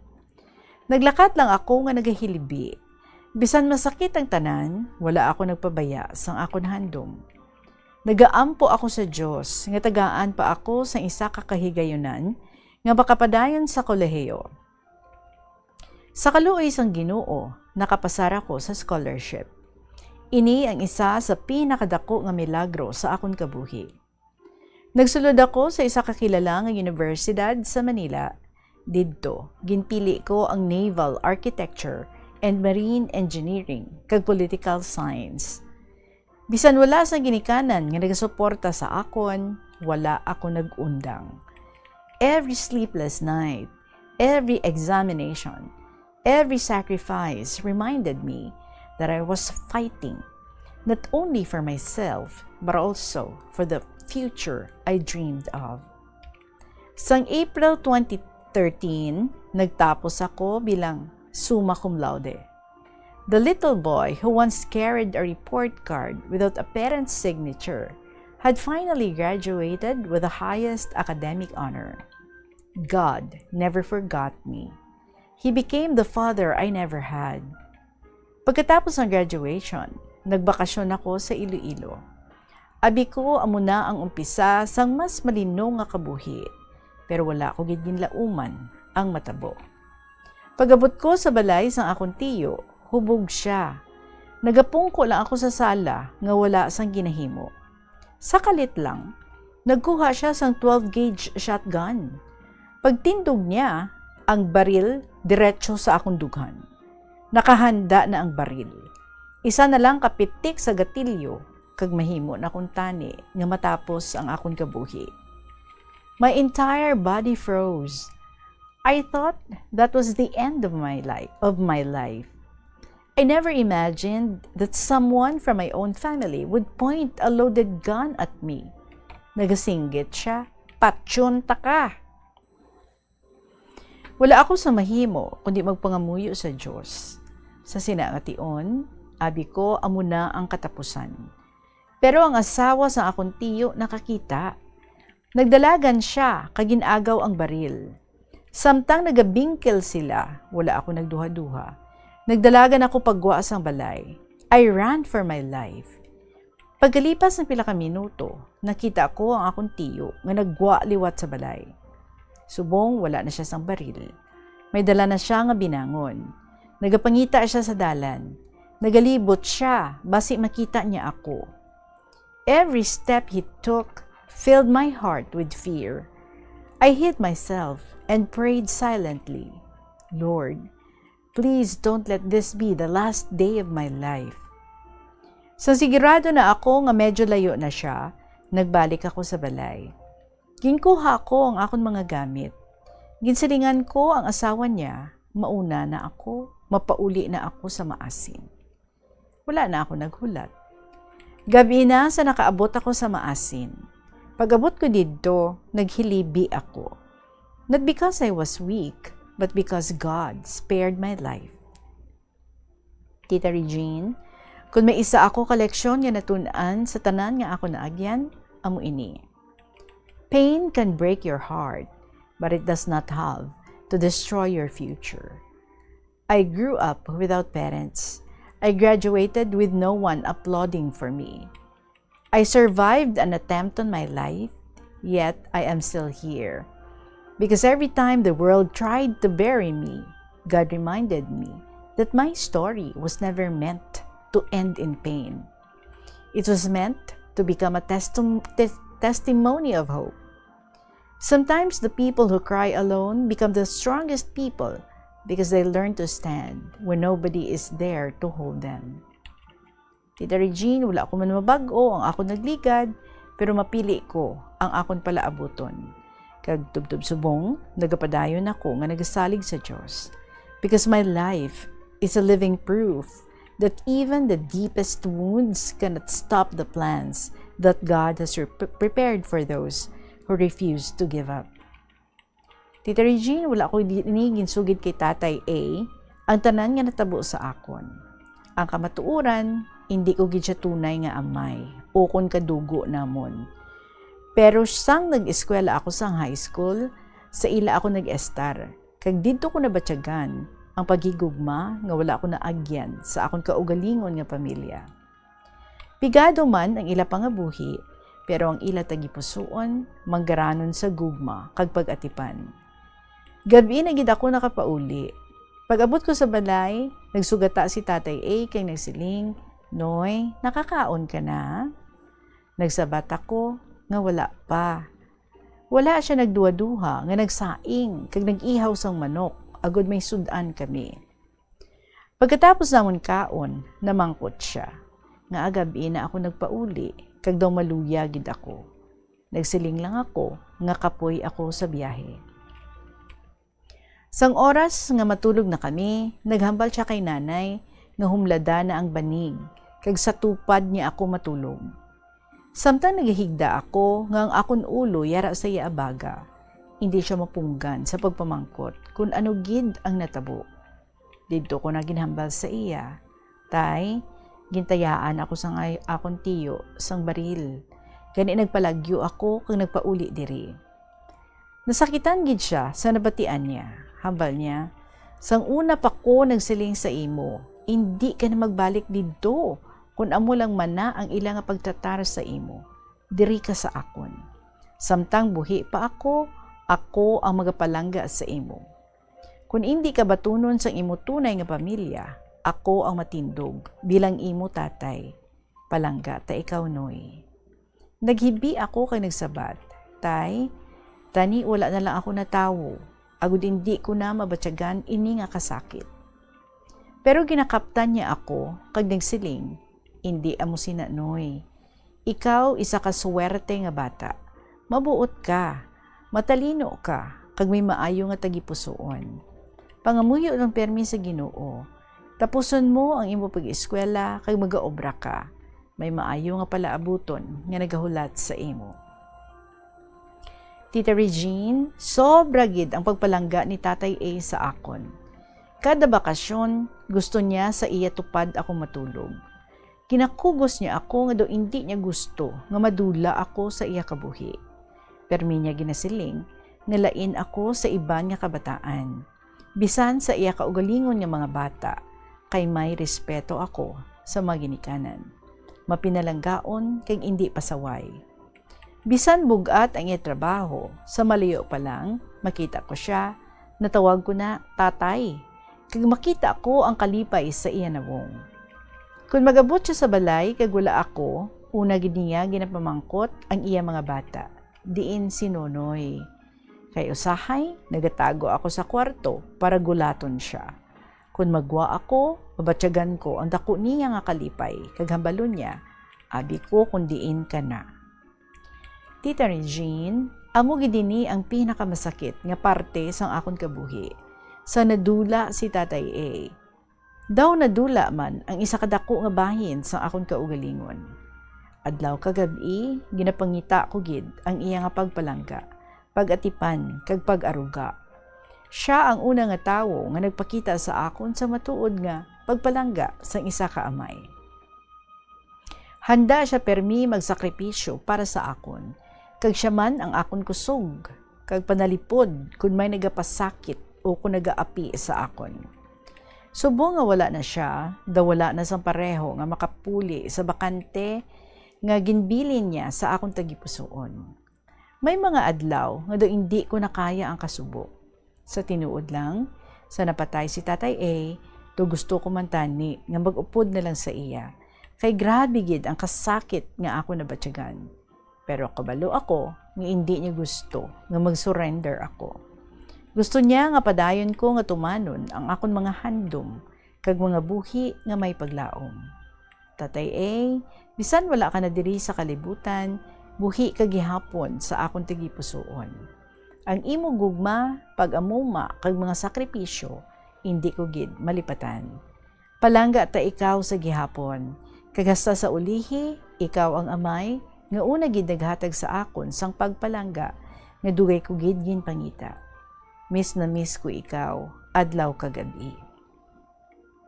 Sang tuig 2016, nagdesisyon ako nga untatan anay ang akong trabaho sa barko. Hindi ini tungod kay napulaan ako o kung gusto ko na magpahuway. Ang matuod nga rason, amo ang isa ka damgo, nga dugay ko na nga ginakaptan sa akong tagipusoon. Ang padayon nga pag-eskwela, agud mapauswag ko ang akong kaugalingon, kag mabuligan ang akong pamilya sa ulihi. Mabudlay gid ang akong desisyon. Ang kabuhi sa barko, nagahatag sang pangabuhi, pero may isa ka tingog sa sulod sang akong dughan nga permi nagasiling. Padayon ka, hindi maghunong sa pagdamgo. Nagkadto ako sa London nga puno sang kahadlok kag paglaom. Wala ako sang kasiguruhan kung ano ang magaabot sa akon, pero nagtuo ako nga Ginoo may plano nga mas dako kaysa sa akon nahibaluan. Pag-abot ko didto, daw bag-o ang tanan. Bag-o nga lugar, bag-o nga kultura, kag bag-o nga pagpangabuhi. Pero bisan mabudlay ang tanan, wala ako nagpaluya. Dako gid ang akon pagpasalamat kay ginbendisyonan ako sa isa ka libre nga pag-eskwela para mapadayon ko ang akon master's degree. Para sa iban, isa lang ini ka scholarship, pero para sa akon, isa ini ka milagro nga naghatag sang bag-o nga paglaom sa kabuhi sang isa ka tawo. nga nagdako nga kulang sa pagigugma pagpalangga sang ginikanan. Adlaw-adlaw, ginapahanumdum ko ang akon kaugalingon nga ang kahago subong mangin kalipay sa ulihi. Ang kada gabi nga wala sang tulog, kada eksaminasyon nga ginpangabudlayan, kag kada luha nga nagtulo tungod sa kakapoy, ginahimo ko nga inspirasyon imbes nga kabudlayan. Paglikad sa 2 ka tuig, sa 2018, nagbukas naman ang isa ka bago nga puwertahan sa akon kabuhi. Do wala ako makapati nga ang Ginoo may mas dako pagid nga plano para sa akon. Nagbiyahe ako pakadto sa Amerika, bangod nakabato naman ako sa isa ka scholarship, agud magpadayon sa pagtuon sang abogasiya. Tita Regine, sa sinangation, nabatyagan ko nga ang tanan nga kasakit nga ako naagyan sang una, may katuyuan gid gali. Ang bata nga permi nagahilibi bangod wala sang ginikanan nga naghakos sa iya. Ang bata nga nagdako nga nagapangita sang paghigugma kag pamilya, amo na subong ang tawo nga ginahatagan sang higayon sang kalibutan nga matuman ang iya mga damgo. Wala gid ako nagdinalagan pinaagi sa kadato o kon impluwensya. Ang akong dala amo lang ang pagtuo sa Ginoo, ang pagkamabinatason, ang pagkamapisan kag ang wala untat nga paglaom. Sa tagsa kalakang nga akong ginhimo, wala ko gid nalipatan ang akong ginhalinan. Ginadala ko permi sa akong tagipusoon, ang tanan nga tawo nga nagbulig, nagampo kag nagtuo sa akon, bisan sang wala pa ako na may napamatud-an. Kung wala ang ilang nga pagtuo o kung pagpati, basi wala ako nakalabot diri subong. Ang London nagtudlo sa akon nga ang edukasyon isa ka bahandi nga wala sing makakawat. Ang Amerika nagtudlo sa akon nga wala sang imposible sa tawo nga may pagtuo, pagpangabudlay kag mapisan nga tagipusoon. Subong samtang ginabalikan ko ang akon madulom nga kahapon, wala na ako nagahibi tungod sa kasakit. Nagahibi ako bangod sa kalipay kag pagpasalamat. Kay ang bata nga wala sang pamilya sang una, ginpakita sang Ginoo nga hindi siya magapabayaan sang tawo nga nagasalig sa iya. Padayon ako nga nagapangandoy, hindi lang para sa akon kaugalingon, kundi para sa tanan nga bata nga nagdako, nga nagahuna-huna, nga wala na sang paglaom. Gusto ko nga mangin pamatuod nga bisan ano kabudlay ang kabuhi, kung may pagtuo ko sa Ginoo, may kabakod ka nga magpadayon, kag wala ka nagahunong sa pagdamgo. Magaabot gid ang adlaw ngang imo mga luha mangin kalipay. Ang akon istorya wala pa natapos. Hindi pa lang ang sinugdanan sang kabuhi nga ginplano or ini pa lang ang panugod sang kabuhi nga ginplano sang Ginoo para sa akon. Sang bata pa ako, madamo gid sang ako naagyan nga kabudlayan. Ang kapigaduhon amo ang una ko nga maestro sa kabuhi. Wala kami sang manggad. Kag bisan ang adlaw-adlaw nga panginabuhi, mabudlay gid. Mas mabugat pa gid ang akong sitwasyon tungod nga nagdako ako nga wala sang amay. Apang bisan pikado kami, wala gid ako nagtugot nga mapierde sang kapalaran. Sa nagtrabaho ako sa barko, simple lang gid ang akong handom. Mabuligan ang akong pamilya, maiahon sila sa kapigaduhon, kag mapakita sa ila nga ang tanan nga akon pagpangabudlay may katuyuan. Siguro amo manini ang handom sang tagsa ka anak nga nagahigugma sa iya pamilya. Sa sinugdan, wala gid ako sigurado kung makatapos pa ako sang akon nga pag-eskwela. Wala kami sang igo nga kwarta kag wala sang masaligan. Pero ang Ginoo wala gid nagpabaya. Paagi sa scholarship, ginbuksan niya ang isa ka dako nga oportunidad nga makatapos ako sang akong degree. Hasta subong, nagapasalamat gid ako sa iya. Kay ginbato niya ang akon mga pangamuyo. Ang tanan nga ako naagyan, ang kasakit, kakapoy, kalipay, kag mga pagtilaw, amo ang naghimo sa akon nga mas mabakod. Bisan malayo ako sa pamilya, ang tagsa ka adlaw nga akon ginpangabudlayan, nagbilin sang marka sa akon tagipusoon. Mga kabombo, wala pa din nagsatapos ang sulat sa aton ni Toto sang 3rd District. Pero wala na kita sa nabilin nga oras. So, the next time, no, tagaan ta naman sa tiyempo, pangitaan ta naman sa tiyempo. May mga letters nga gin-reset nila ang dates nga luyag nila nga basahon naton ang ilang istorya. So we will do that. Kaangay isang iyan ni Dr. Jerry Daclod, supposedly July 6, pero risked niya pang July 10 na lang ko, no. Sige sir, so tomorrow is July 10, so expect basahan natin ang imong istorya. And speaking of stories, we want your stories. We want to hear your stories. So palihog na lang, share ang ina nga mga istorya ninyo sa kabuhi, ang inyong mga inagyan sa kabuhi. Paki-email ang inyong mga kasaysayan sa bombo_iloilo@bomboradio.info, or you can still write your stories and then ipadala sa kahapon lamang program DYFM Bombo Radio Iloilo, Sky City Tower, Mapa Street, Iloilo City. Maraming salamat sa liwat sa inyong pag-upod sa akon. Balikay kita tomorrow. And may I remind again, ang aton nga pag-interviewon nga winner sa sininga Sabado, si Inday Shirley sa Santa Barbara. Please be here before 2 p.m. sa hapon. Kagdala mo na ang imogin pa Xerox nga ID, duha lang ka kopya. So madaming salamat sa inyo. Magasunod na ang mga dramas, Tuyang Ermitanya, Provincial Jail, kag ang Dear Diary. Mga dramas every afternoon. As I have said, I'll be with you again tomorrow. Madaming salamat sa inyo. Sa gihapon, inyong alagad, si Tita Regine para sa kahapon lamang program. Good afternoon and God bless.